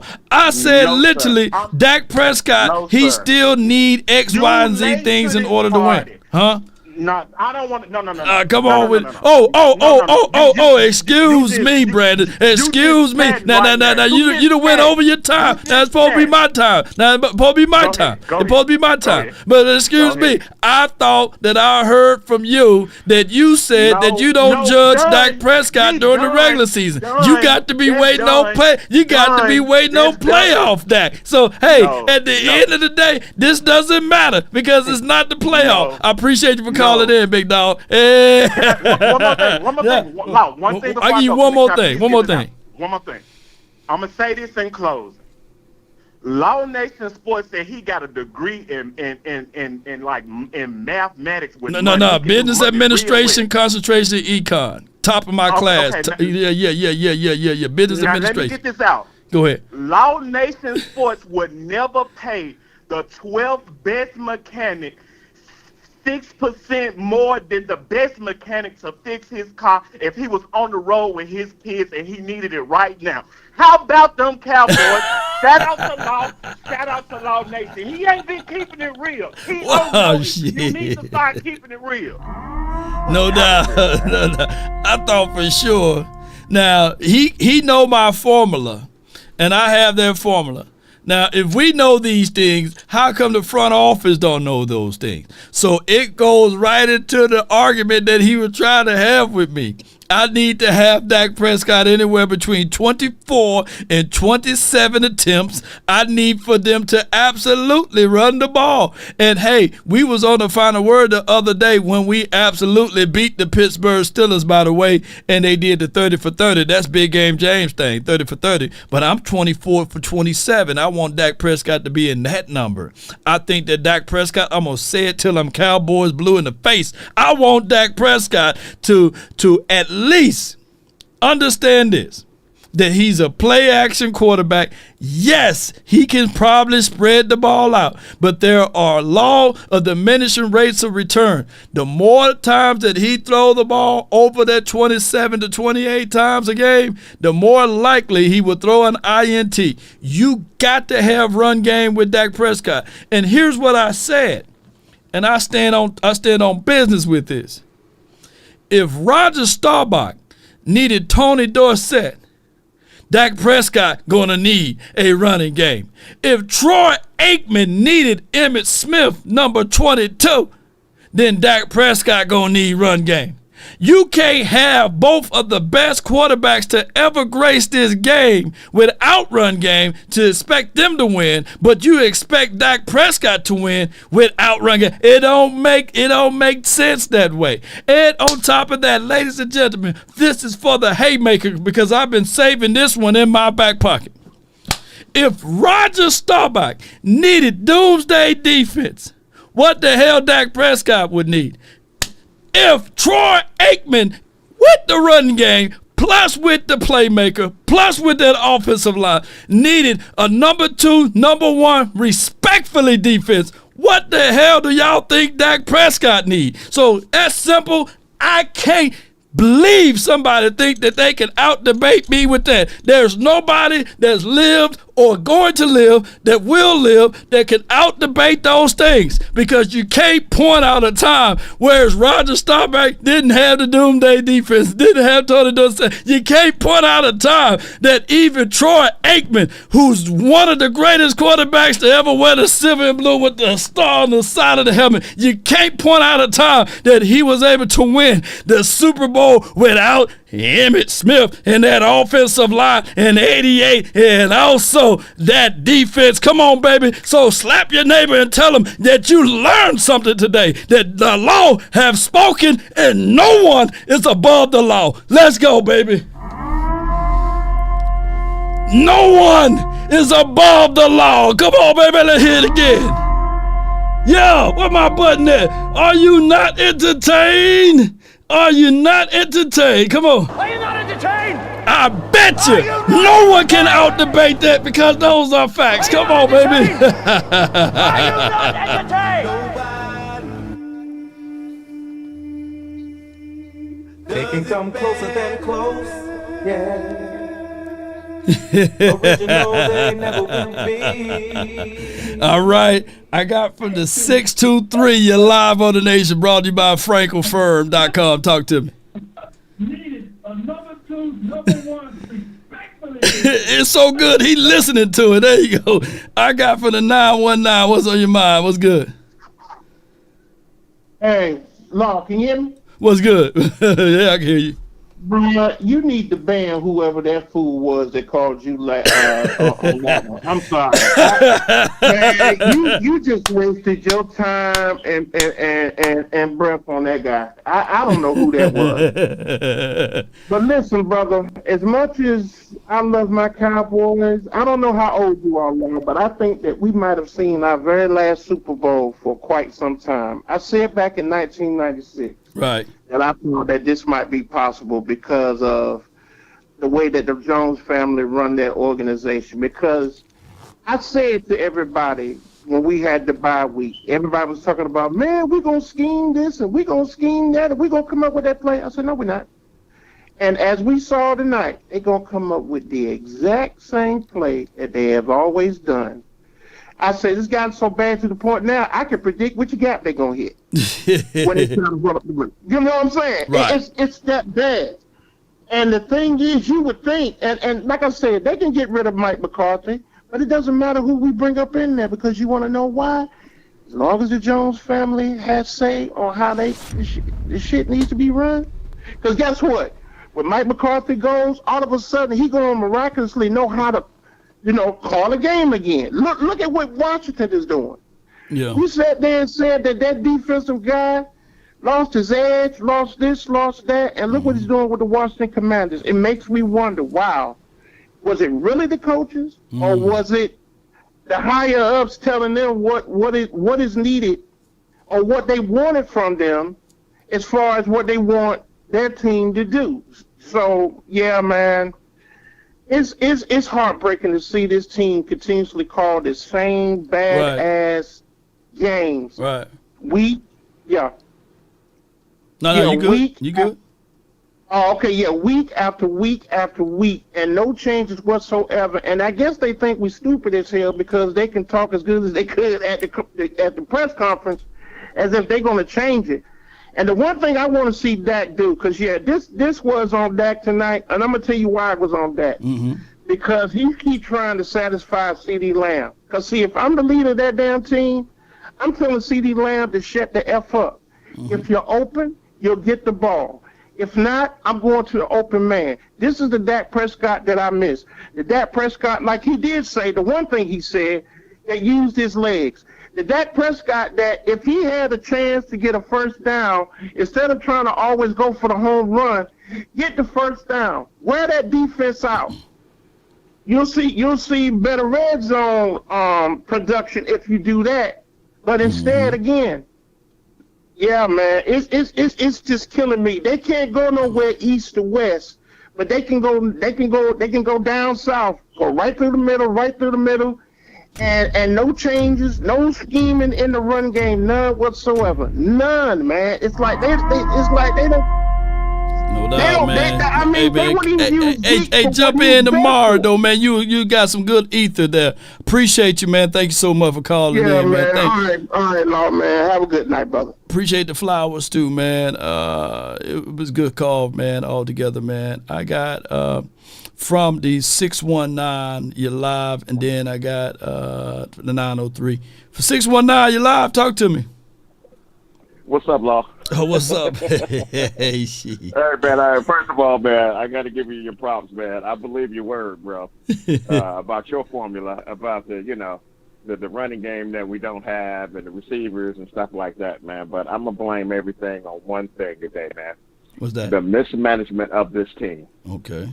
The Joneses, Stephen Jones and Jerry Jones, have systematically destroyed the integrity of this game, the integrity of this team, with a no-nonsense and let's make a bigger, better deal with less money. Our failures are a result of their failures, man. Yeah. And, yeah, I point to blame at some things or whatever, man, and some guys are just not answering the call and they got some loot or whatever. But we got some serious problems, man. When you ignore the fact of what our history is, like you said, what the Roger Staubachs and the Tony Dorsetts and the Drew Pearsons and the Troy Aikmans and the playmakers and the defense that we had. That's who we are. There's always been a triplet type of formula to our game, man. You had the pass with the run and the run with the pass, and you had that solid-ass defense, man. You did. And they just obliterated everything that was our makeup, bro. That was in our DNA. Yep. That was in our DNA.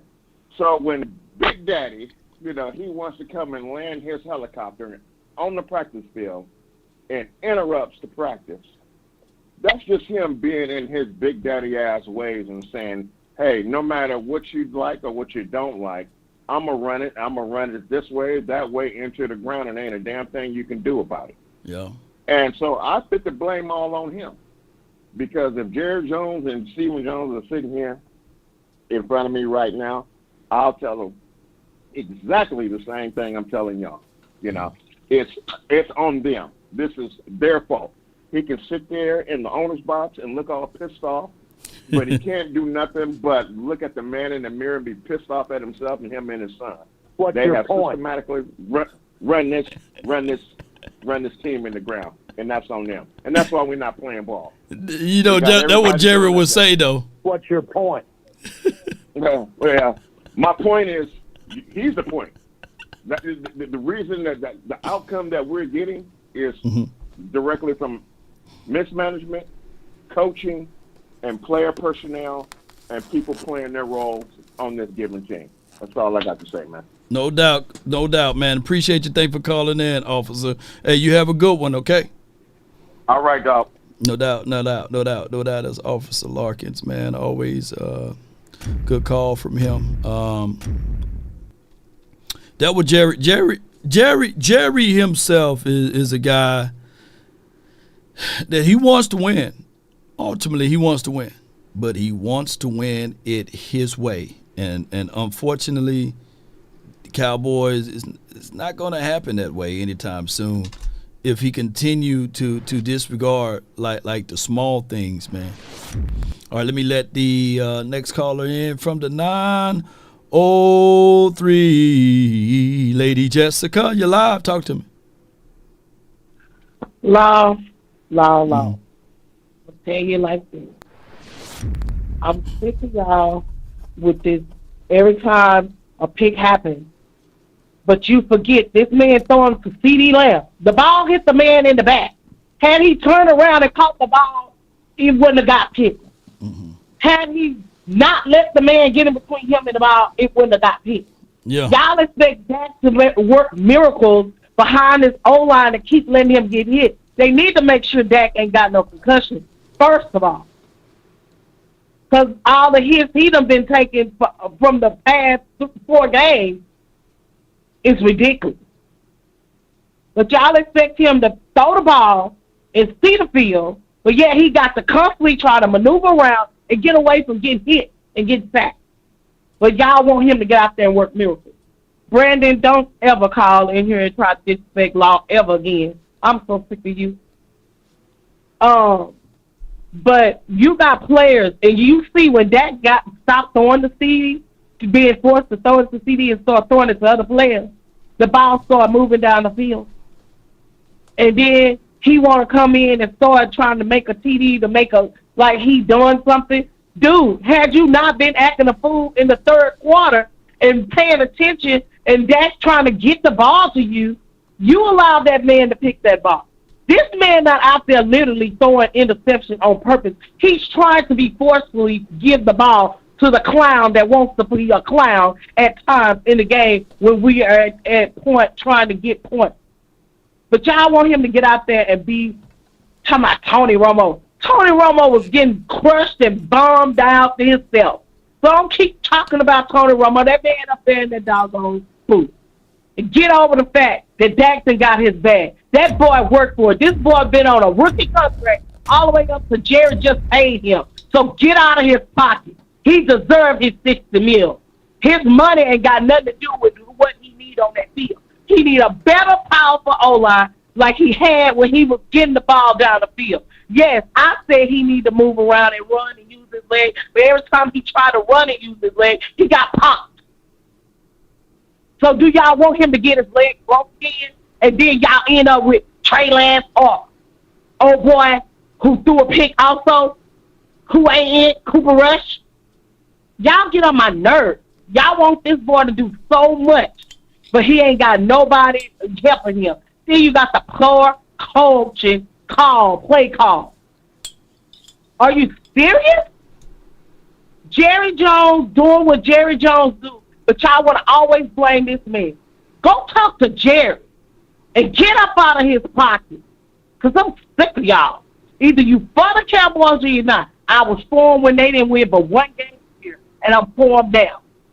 And I don't care who don't like it. I will never turn my back on my quarterback or my team.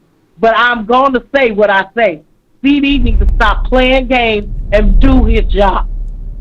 And Zeke, baby, Dak needed him out there. They need to move some of the special teams, mix them up with the defense, because some of these boys ain't trying to do jack. 30 points long? But that's Dak's fault. Dak doesn't play defense. No doubt. Appreciate you so much, Lady Jessica. Let me hear you say it. How about them Cowboys? They're 3-4. No more losses lost. They done got their 4 losses out the way. It's all wins from now. Period. Come on with it. I got the Cowboys going 13-4 anyway, so hey, we gonna win all our way out, baby. Let's go. Let's go. Let's get it. Let's get it. PVO.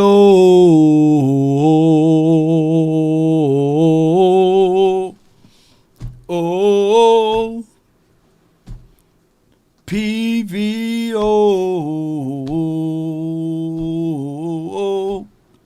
Oh, put PVO in the chat, man. And we all pledging PVO. No, what you pledge, man? PVO, dog. You know, y'all better watch out, man. PVOs, baby. Got it tatted on my chest because I'm the best, baby. Y'all better watch out, baby. Oh my gosh, man. 13-4, baby. We going 13-4. Come on, man. I haven't been wrong. I've been wrong for 3 years straight. We ended up 12-5. So let's see if we can go 12-5 again. But 13-4 is the marker, baby. Let's go with the good hoodie from the 217. You're live. Hey, Law, how you doing today, man? Roughly. Man. It's rough. Hey, man, shout out to all the Cowboys fans who up right now. It's about 1 o'clock where I'm at. Oh, wow. And I listened to this show. I had to because we need a glimmer of hope. I know you're going to have a word for us this week for that hope. But, Law, I got to tell you something. 2 weeks ago, we lost and got blown out by the Detroit Lions, who just danced all over us, handing the ball off to their linemen to attempt to score touchdowns. We had a week break, to study, to prepare, to engage in film, to plug the weaknesses and talk to the team. And although the score says what it says, it wasn't as close as it was. It wasn't. It wasn't. It was tough to watch. We had some players scoring and smiling on the sidelines. We still down 14-something points. I was disappointed, man. But I'm going to tell you this. Never in all my years did I think we would get ran up on by Isaac Guerrero. I don't even know how to pronounce this brother's last name. Yeah. Shout out to him because he had a game, scored his first touchdown. But it looked as if it was Christian McCaffrey or a starting running back. We made superstars out of third stringers today. And that was hard to watch. Yep. It was hard to watch. Ricky even did something, man. Yes, he did. Yeah, you was Ricky. And the damn Chiefs. When Ricky came out there, he couldn't catch nothing. You know, at all. And my father and I was watching the game together. We looked at each other. He looked at me at the third quarter. He said, "This is when it's going to start." I said, "No, man, we're going to be bad." He looked at me. He said, "No, I know." He said there was a time where we were as confident for a Cowboys win as we were confident that Aubrey was going to make a 60-yard field goal. And he said, "I don't know if we're going to see that for a minute." But I listened to your show, man. I just wanted to shout out to you, support you. And the Cowboys, man, we need prayer. We need prayer and some of them jumbo shrimps to get our act together, man. Yes, indeed. I'm full over here, but yeah, appreciate you. Good hoodie, man. From the 217, good call from him.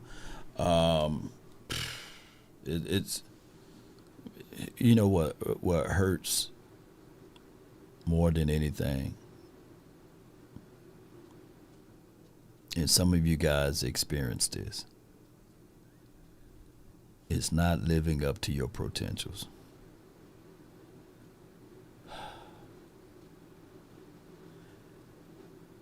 That hurts more than anything in life. Regardless of whether or not y'all come here to troll or not, we can all identify with that. It's just not living up to your potentials. We squander good players because of egos, edging God out. And I'm saying this, I'm going to be real with y'all. The worst thing that can ever happen to a person is not living up to your potentials.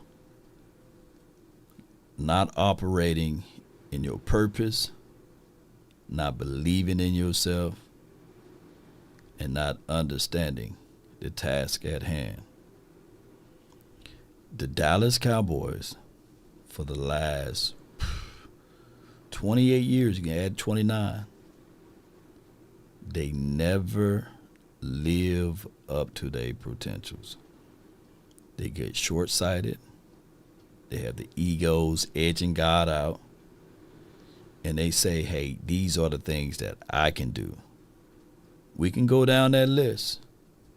And I said this, man, because coach is supposed to be able to take you from here to here. And Cowboys, we looking at teams that win because of coaching, because of concepts, because of schemes, because of principles, because of they know how to match their talent. They know how to maximize the potentials. When I look at Jake Ferguson, I see more than just a guy that can run a few routes. I look at a guy that can do the same thing as Sam Laporta.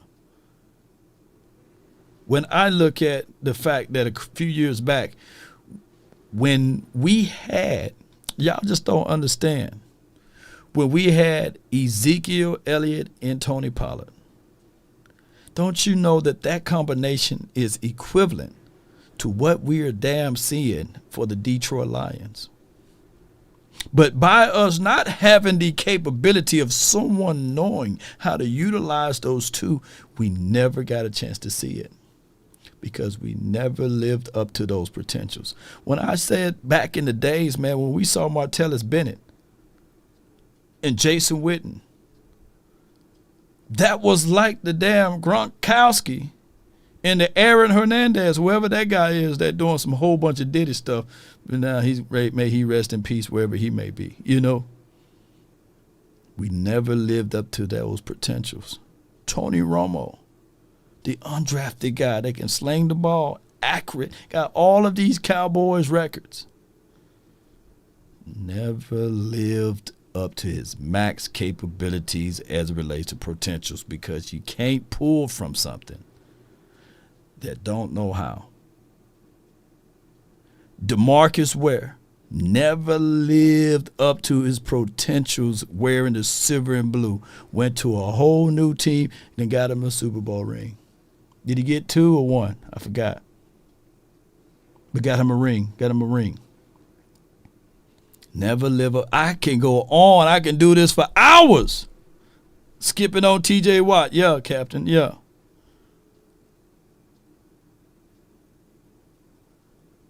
We never get players to live up to their potentials. Let me touch on DeMarco Murray. Don't y'all know what year DeMarco Murray was drafted here for the Cowboys? We only got a chance to see him really one time shine, and it was 2014. We saw him shine for one time in 2014, and we said, let's get rid of it. Let's be done with it. Let's not bring him back. Never lived up to his potentials. Dez Bryant, his best season, 2014. For us to get into a contract battle with him. Never got a chance to get that Dez Bryant back. Because he going through the same thing that we're seeing out of CeeDee Lamb now is the exact same thing that happened to Dez Bryant. Held out 2015. They fool around and signed him late. He come back. He hurt his foot. Everybody was expecting him, since he got paid his money, his coins, to be the next Megatron, Desatron. It was the same exact conversation. Larry Fitzgerald. Oh, Dez ain't a Larry Fitzgerald. Oh, yeah, he ain't Larry. He ain't Megatron. He ain't this. He ain't San Antonio, whatever. He ain't even the other guy, Antonio Brown. And we've been in the same conversation. And I think it was Julio. We paid Dez, but look, he had to fight for his money. Everybody else got paid easily. I go on and hours. All right, I got Big Cam, man, for the 214. You're live on the Nation. Talk to me, man. Hey, what's up with a lot? What's going on, man? Ain't nothing much, man. Can't complain. Man, I only got a few things, man. For one, I'm looking at the game and I'm seeing opportunities for Dak to get out the pocket. I mean, it's quick opportunities. I mean, I'm looking at first read, if ain't nothing there, take off. I know you're trying to scan around the field, but you got receivers right now that's still not getting totally open. And I know he's trying to wait for somebody to break across the seam or break across on an end breaking route to get open. But I mean, he's sitting back there, he patting that ball like a baby. I'm looking and I'm saying go. And if I'm him, looking at the other side of the field, which was Brock Purdy, man, he was, as soon as he didn't see nothing open, he was gone. And Dak has the ability to get out that pocket, and he got to, 2, 3 yards, 4 yards, man. Go get what you can get, and get down. I'd rather be in a second and 5 than a second and 10 or a second and 12 because he's sitting back there patting the ball. And I understand we got to shake your offensive line, but that's even more of a reason for you to get out that pocket and you go and you scramble. You're going to get what you're going to get what you can get. I don't know if it's the injury. I don't know if it's the ankle injury that's lagging or if it gets sore every now and then. I don't know if, the owners are telling him, hey, stay in the pocket. Don't try to run. Go through your progressions. I don't know what it is. But if we can get him to just, giddy up and go, on some of these plays, man, like that pass that he almost threw that pick to Fred Warner on, man, Zeke had broke through there for a little pass, and he looked back. If Dak would have ran right behind him, he would have pulled up and he would have took Fred Warner right out. That would have been an easy gain of 7 to 8 yards on that carry if he would have kept the ball. So I see a lot of different things that he can do on his own instead of just sit back there trying to force balls when he got a bad left tackle and Steele on one side, and then he got a rookie on the other side. And so it's like, man, what you gonna do? I think that with Dak Prescott, he got a lot of stuff going on. And this is not me trying to put lipstick on a pig. He got a lot of stuff going on. Yeah, I know. I've been there before. Not to that level, but the dude then got paid $60 million. He got that weight. He's finna jump the broom. He got that weight. Picking the location. He done decided to bulldoze his damn house. You know what I'm saying? He can't sleep in his bed. And I don't know that's rich folks' problems, right? But damn, I like my bed over here. You know what I'm saying? I couldn't imagine going to sleep in the middle of the year in a whole nother house, a whole nother area. But that's something that he didn't have to fix the damn house this year. You know what I'm saying? But he did that. Didn't. He had to get married this year. He ain't get married this year. Yeah. There's a lot of pressure, dog. You gonna do that? Yes, it is. And then he's overcoming like for real. He got a baby. Don't you know a baby don't ever sleep? You know what I'm saying? You think I'm up all night? A baby, a newborn, wah. You got to change diapers and stuff. You getting a little. You ain't a man until you get a little bit on your hand. You know what I'm saying? And don't realize it until it's too late. Like, man, damn. He got all of that going on, and he plays for America's team. And he's not the type of person to at least say, "Damn, Jerry, give me a little break. I need this." He's not that dude. You know what I'm saying? He's not. He's literally that. I've talked to a certain person. I ain't gonna say their name. I said, "Man, so how you really feel about Dak?" He says, "Hey, man, he would conform. He's not gonna go against the grain. Yeah, he's not. He's not gonna go against the grain." And I heard great company, man. He's the by far if you have a company and you need somebody to count the books and gonna not keep a little for themselves, he's that dude. You know, I was watching the Penguin the other day, and they were saying like the dude he was taking a little bit of money over the top. You know what I'm saying? Even though he was just a driver, he was just taking a little bit for himself. They knew that he was doing it, but they didn't really sweat it because it's just little coins. You know, Dak won't even do that. You know, it's just crazy. He need to speak up. He need to speak out more. He need to get a little occasion. I need to know if he hit his toe on the edge of a coffee table, do he say shit?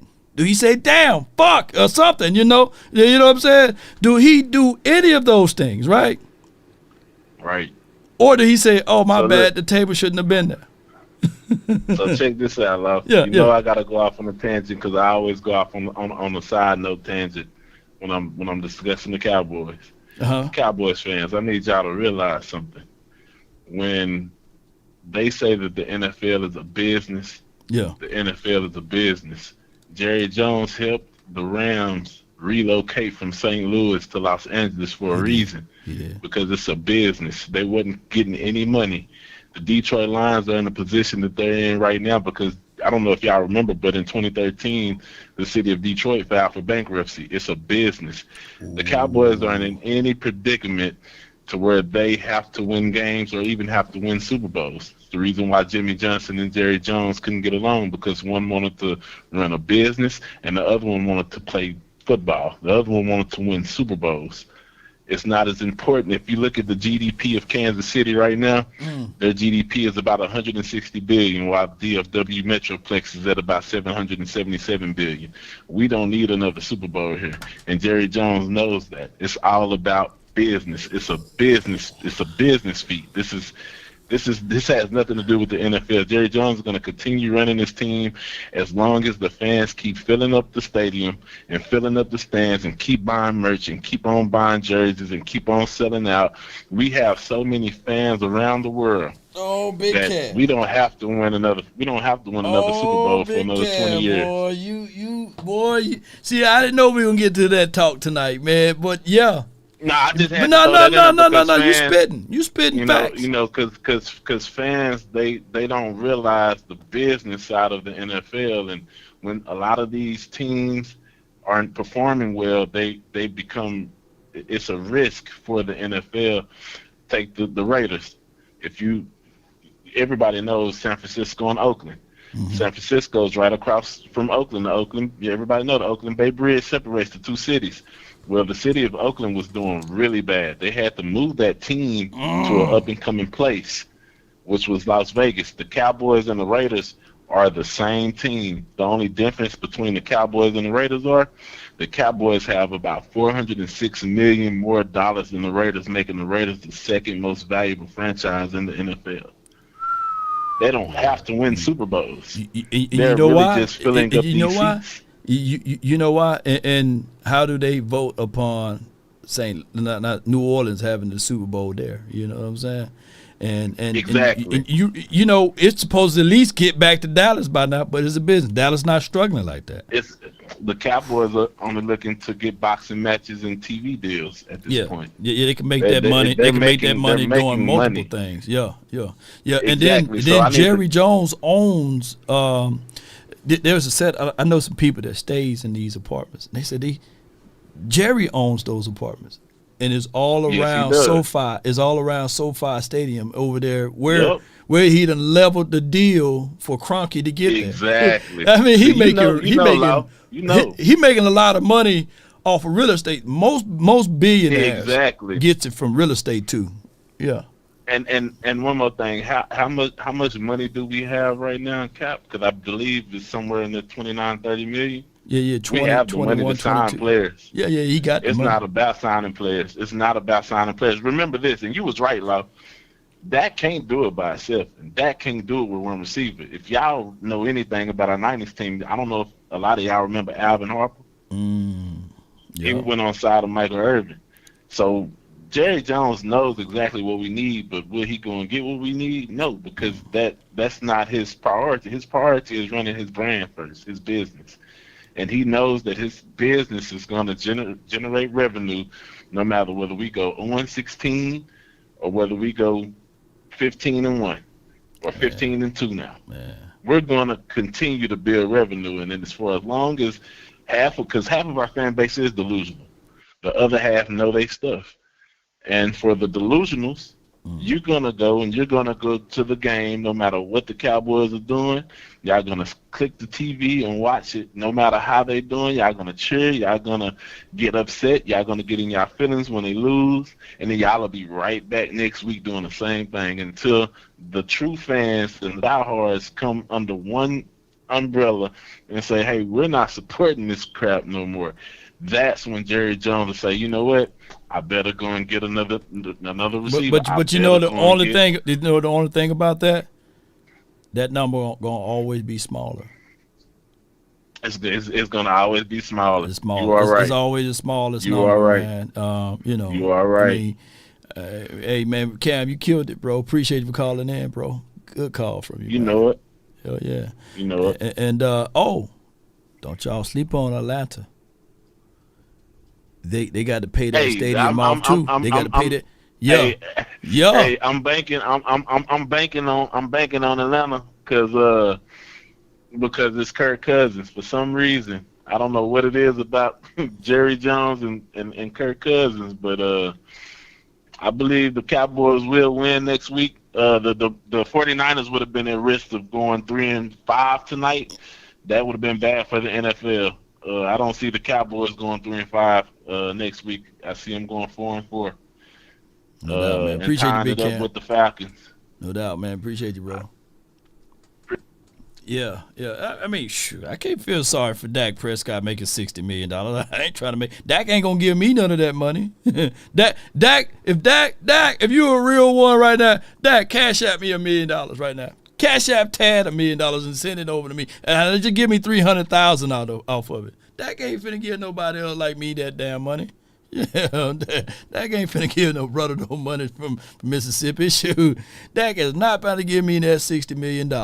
So, you know, Dak gonna build his own brand, and he gonna have them hats, and he gonna do his thing. You know, and shout out to him. He's gonna take care of his own. You know, so shout out to him. Damn Entertainment $10.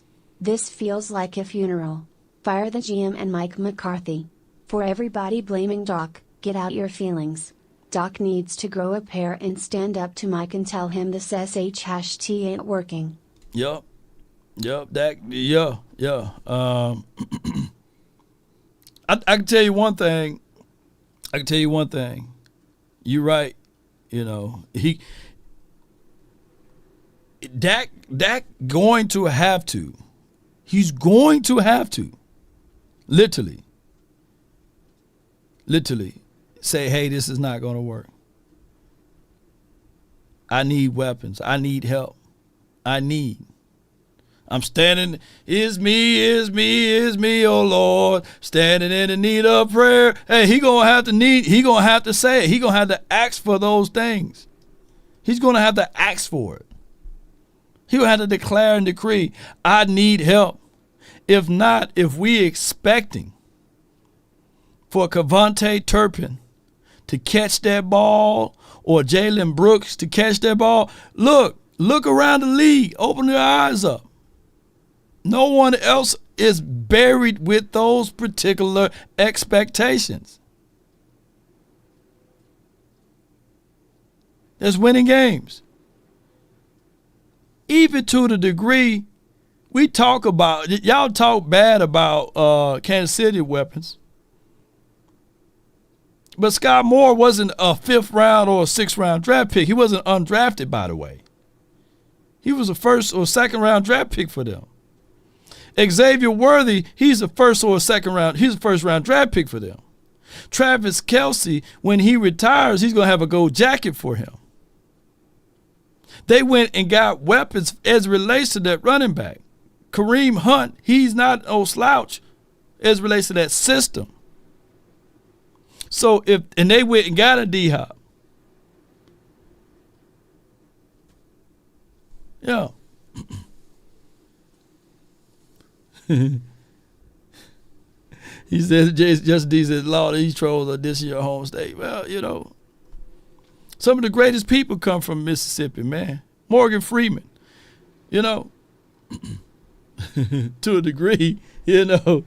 Tupac is from Mississippi. Snoop, Suge Knight from Mississippi. Some of your greatest people from Mississippi. Yeah, from small towns. Yeah, Scott Moore would have been an upgrade over here. Yeah. So, I mean, I think Elvis Presley, even though he stole a lot of stuff, but he from Mississippi. Yeah. And so some of your coldest people. Look, some of your coldest content creators in the Cowboys community is from Mississippi. Vach Lombardi is from Mississippi. So, you take me and Vach away from Cowboys community, shoot, that's going to be a third. That's going to be millions and millions upon views right there. So, it is what it is. Shout out to Ruleville, Mississippi, too. Shout out to Mississippi. I love my home state. As backward as Mississippi is, I love Mississippi, though. I'm in Texas now, though. All right, we got the 860. You're live. Going to bed? Okay. Yeah. Hush, little baby, don't say a word. From the 720, you're live. You're still early where you at? Denver, Colorado. Nation of the law. Since I only got a couple minutes, I'm going to try to bang through these points I got, what I saw. All right, here we go. So I agree with what you're saying about Dak, but with some of it. But I don't think this game's on Dak. How can you expect a quarterback to be successful if he doesn't have a run game? And then if he doesn't have a run game, he also doesn't have consistent pass protection. Somebody's always getting cooked, especially versus 49ers defense, who's got some solid D linemen. Also on top of that, got no run game, no time, and then you got receivers that don't get separation. I think we need to end this Tolbert and Brooks project. So we've had 3 years of Tolberts, I mean, how can you expect somebody to be successful when they're so mentally weak and unprepared that they can't even play the first year because of that reason? I mean, that's not a successful person. Brooks just hasn't been consistent. They don't get separation man to man. They round off their routes. They're not shifty and agile, so there's no separation. So all they have got to do is double CD, and we're throwing Ferg on flat routes. Yeah. And so they got to rally up and tackle Ferg on a flat route. And I mean, he's a good player. He'll make plays sometimes, but I mean, if all you got to worry about CD, you become one-dimensional, and it makes McCarthy's not the most elite pass genius, but I mean, if you got no threats, it doesn't matter how much you scheme, you're not going to go anywhere. Right. So one of the things McCarthy could do better, though, is a little more double moves. But, I mean, we saw how Tolbert ran the double move today. Like, he didn't sell shit. Like, it was terrible. I do think we have the solution, though. I brought up a bunch of negatives. But, I mean, listen, we got an elite guy sitting on the bench. We saw how he runs routes.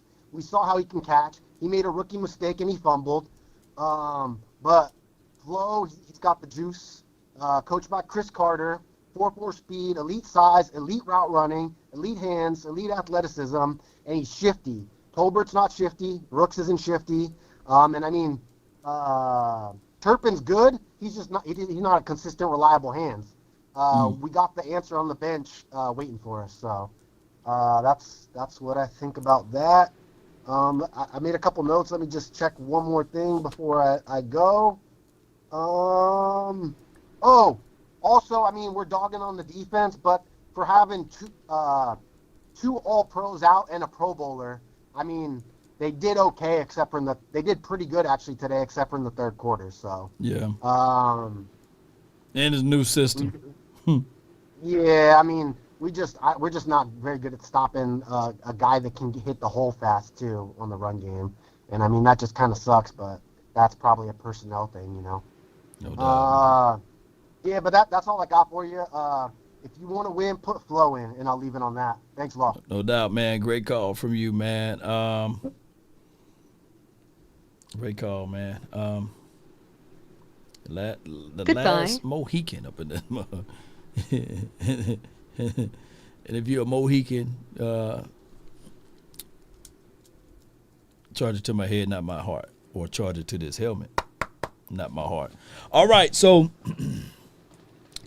Boy, we done killed a lot of time. We should be longer than what the game actually was in this post-game show. There was some people stating that even Dak Prescott still had to walk in the booth, according to Brian Broaddus, after the game. So he's still favoring that foot or what have you, or that ankle. If he's not 100% on his foot or leg and he's feared for running and putting pressure off of it, that could be the reason why he's selling on his throws and not stepping. His feet mechanics is not as what it used to be. And you throw more with your legs than anything, so that could be a tangible thing. That could be an absolute thing. Yeah. Mohicans are the Mexicans. Yeah, shout out to the Mohicans. Dak Tour, appreciate you. Yeah. And we ain't finna go into the Thai America and Turtle Island and all of that stuff. We'll be another 4-hour show. But shout out to all of the people, man, the Thai Americans and all of that, if we can go that way. But that do explain why he's not running. We saw him run a little bit last year in the L.A. Rams game. We saw I think in the Chargers game, he gave us some feet action. But at this... No, we Ninja Turtles over here. Ain't that right, L Ferrari? Yeah. Man, I don't know, man. Dak is a situation whereas it's 1:11. I know it's extremely late where y'all at. I'm tired, not of Dak Prescott or myself, but I'm tired of losing. I'm tired of us not competing. I'm tired of us giving up. I'm tired of us not showcasing and giving us trueness. You know what I mean? And that's just what it is. Let me see if I can pull up these super chats. Give me 1 second. Commercial time. Colin Allred is a former NFL linebacker, raised in Dallas by a single mom. He knows the meaning of hard work and sacrifice. All right. Get that political stuff off my channel. All right. Yep. That was the... And y'all know I try my best not to do any political talk. It's just what it is. You never win the room with political talk. You never win the room with political talk. Yo, let's go right here. Make sure I read all y'all super chat. Yo. Woo. See, I gave y'all some football action, baby. All right. So with that being said, I think that Rodriguez says zero pressure. Let me give you some music or something in the background.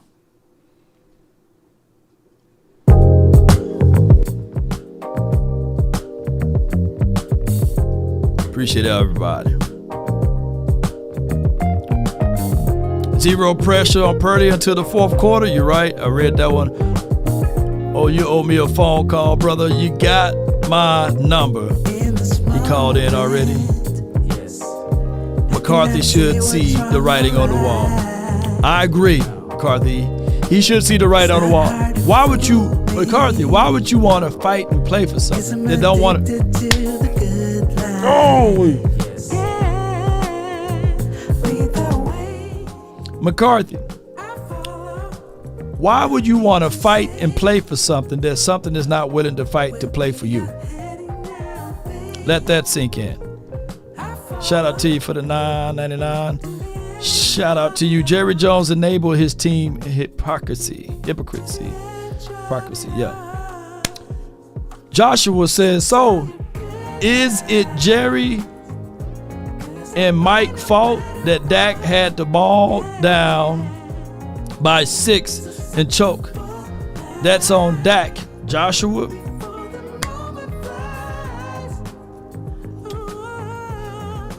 If the kids running up the lights in the house, who got to pay the bill?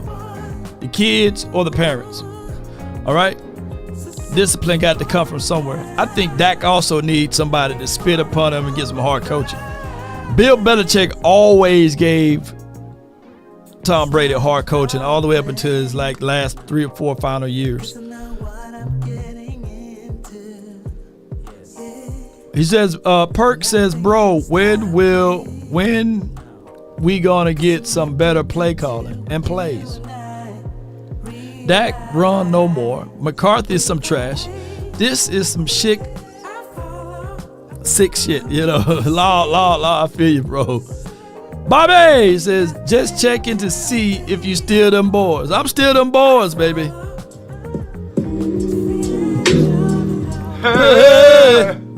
I'm still them boys over here. The NFL, we don't need to spend a first-round pick on a running back. Give me a good offensive coordinator with some good blocking schemes and draft a franchise edge rusher. As long as his name is not tacos in them, Jamie. But I appreciate you. With the running back, I'm seeing Jahmyr Gibbs. He was drafted in the first round, right? That's only one. Bijan Robinson. We're going to see him next week. So I ain't going to talk bad about none of these running backs. Stuart Armstrong says it's too toxic because of Jerry Jones. A lot of players are going to do this in free agency. This isn't the same 12-5 team we had last 3 years. Got to do better. We're trying to win in spite of Jerry. Cowboys Nation. This is Stuart. And from JF, $5 super chat. TA Cowboys, your takes are weak as Dak Prescott interceptions. Okay. Truth only. No lies. 3 minutes left and didn't attack the middle of the field. Oh my God.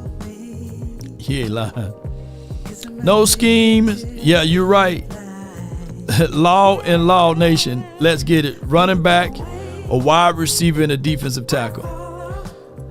Damn entertainment feels like a funeral. Fire chair and manager. Yeah, we read that one. Appreciate you, man. Thank you so much. And last but not least, Harris.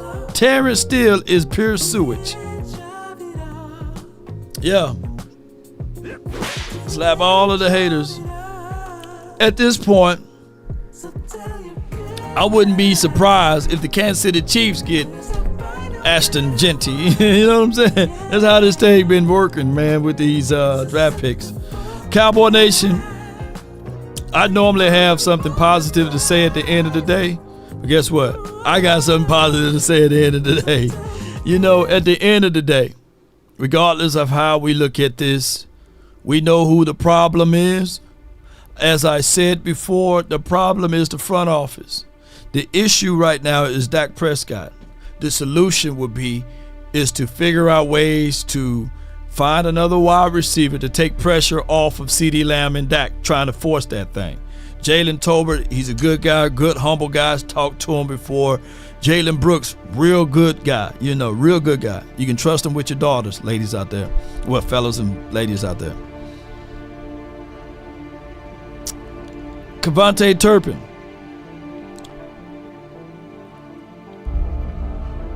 Don't ever open your mouth up about Troy Aikman, right?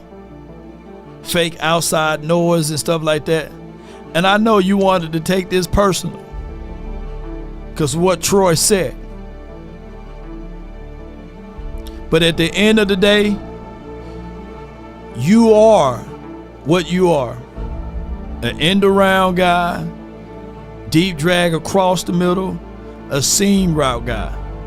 You don't have to run every route in the tree. You that's just what it is. I love your skill set. I said like I said before when I talked to you, at least go deep on a 9 route once a quarter, but not on the edge. Make it on the seam somewhere in the middle of the field, or drag a deep drag. Because the separation, even though you got speed, is not all the way there as well. They're still able to climb upon and get you. All right?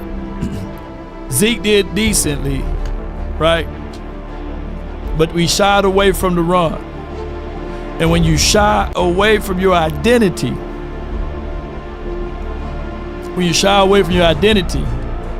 and become looking too cute, you don't make the impactful moves. Seams, corner, and drag. Not the queen. Yeah, I feel you. Jay, Dak needs to be paid now. Here's the thing. I knew that everybody's going to make it about the money when Dak Prescott got his money. That's just a natural thing. Dak got paid his money so that people won't talk about Trevor Lawrence's money, right? So people won't talk about Joe Burrow's money. Joe Burrow got a worse record than us, don't they? Or we got the same. And he got a Jamar Chase who was in practice all offseason. He got a Zach Moss. They got Sam Herbert on defense. Joe Burrow was a first-round draft pick. Trevor Lawrence, first-round draft pick. And nobody ever talk about their bags, their money. But money is always going to be talked about here. And it's quite strange to me, even for the Eagles fans that's out here. Just watching, still watching, must cry out tears. They 3-5. Burrow wasn't good today. Hurts got his bag when it was necessary for him to get his bag. The Eagles still knew that they still needed weapons. So they got a Saquon Barkley. They got an AJ and Smitty. Dallas Goedert, even though he was hurt today. But all of those boys that I just mentioned got paid. So JF said defund Ford, well, that's not going to happen. That's what guarantee stands for. And a no trade clause on the contract. So just like whoever the candidate will be when it's time to win this election, whether it's Kamala or whether it's Trump, you're going to have 4 years with them regardless of whether you like them or not. Unfortunately. Yep. Michael Thomas. It is over now. Look, man, we ain't worried about Michael Thomas, man. Shout out to him. His game was never to get separation. Our issue is that we can't get separation.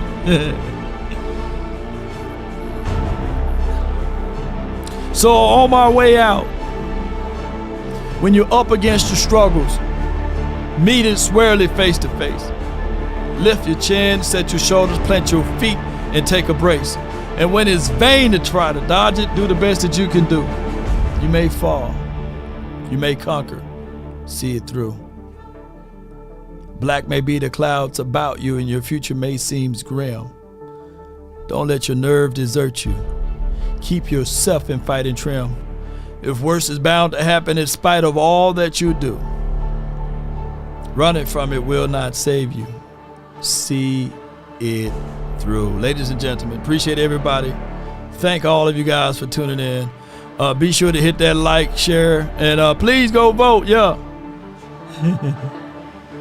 Yeah, go vote, man. Vote, vote, vote, vote. Vote for Law Nation. I'm on the ballot. Riggs! When is that Tyson versus Jake Paul fight? Might well watch that. Oh, I can't stand the Eagles right now. Lord, Lord, Lord. Shout out to Frenkel and Frenkel. Appreciate them. Let's get on up out of here and roll those credits, baby. If we offended anyone, charge it to my beard, not my heart. Let's continue to grind to shine.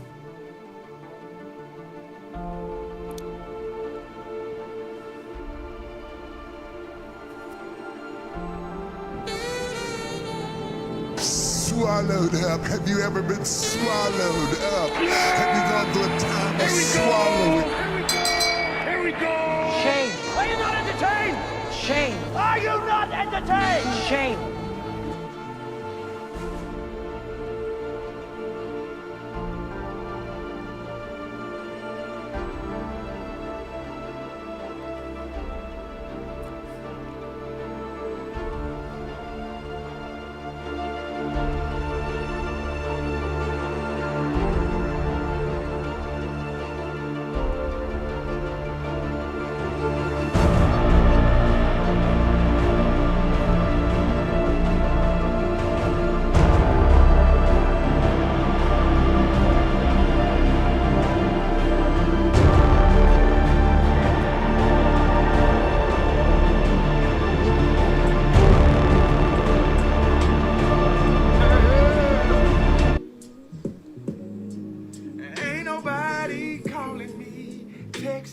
Jesus, this is your humble servant, Lord. There's clearly been a miscommunication, Jesus. Just saying this burden is a little bit too heavy for your servant, Lord. I'm just saying, Jesus, my cup runneth over, Lord, is what I'm saying. Thing is, I ain't even thirsty, Jesus, not a little bit. You can take this whole cup, the pitcher, all of it, Jesus. Still them boys. Oh, I'm still them boys. I'm still them boys.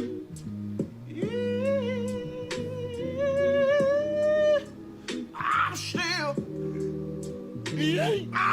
still them boys. I'm still them boys. Call and check on me. All I ask is when you lay your head on that pillow at night, I gave you everything I had. I gave you everything I had. Don't like you that. What's your point? Okay, so what? Now y'all don't want to call and check on the pastor. I'm still them boys. Let me crack your cranium and fertilize your brain. I'm still them boys.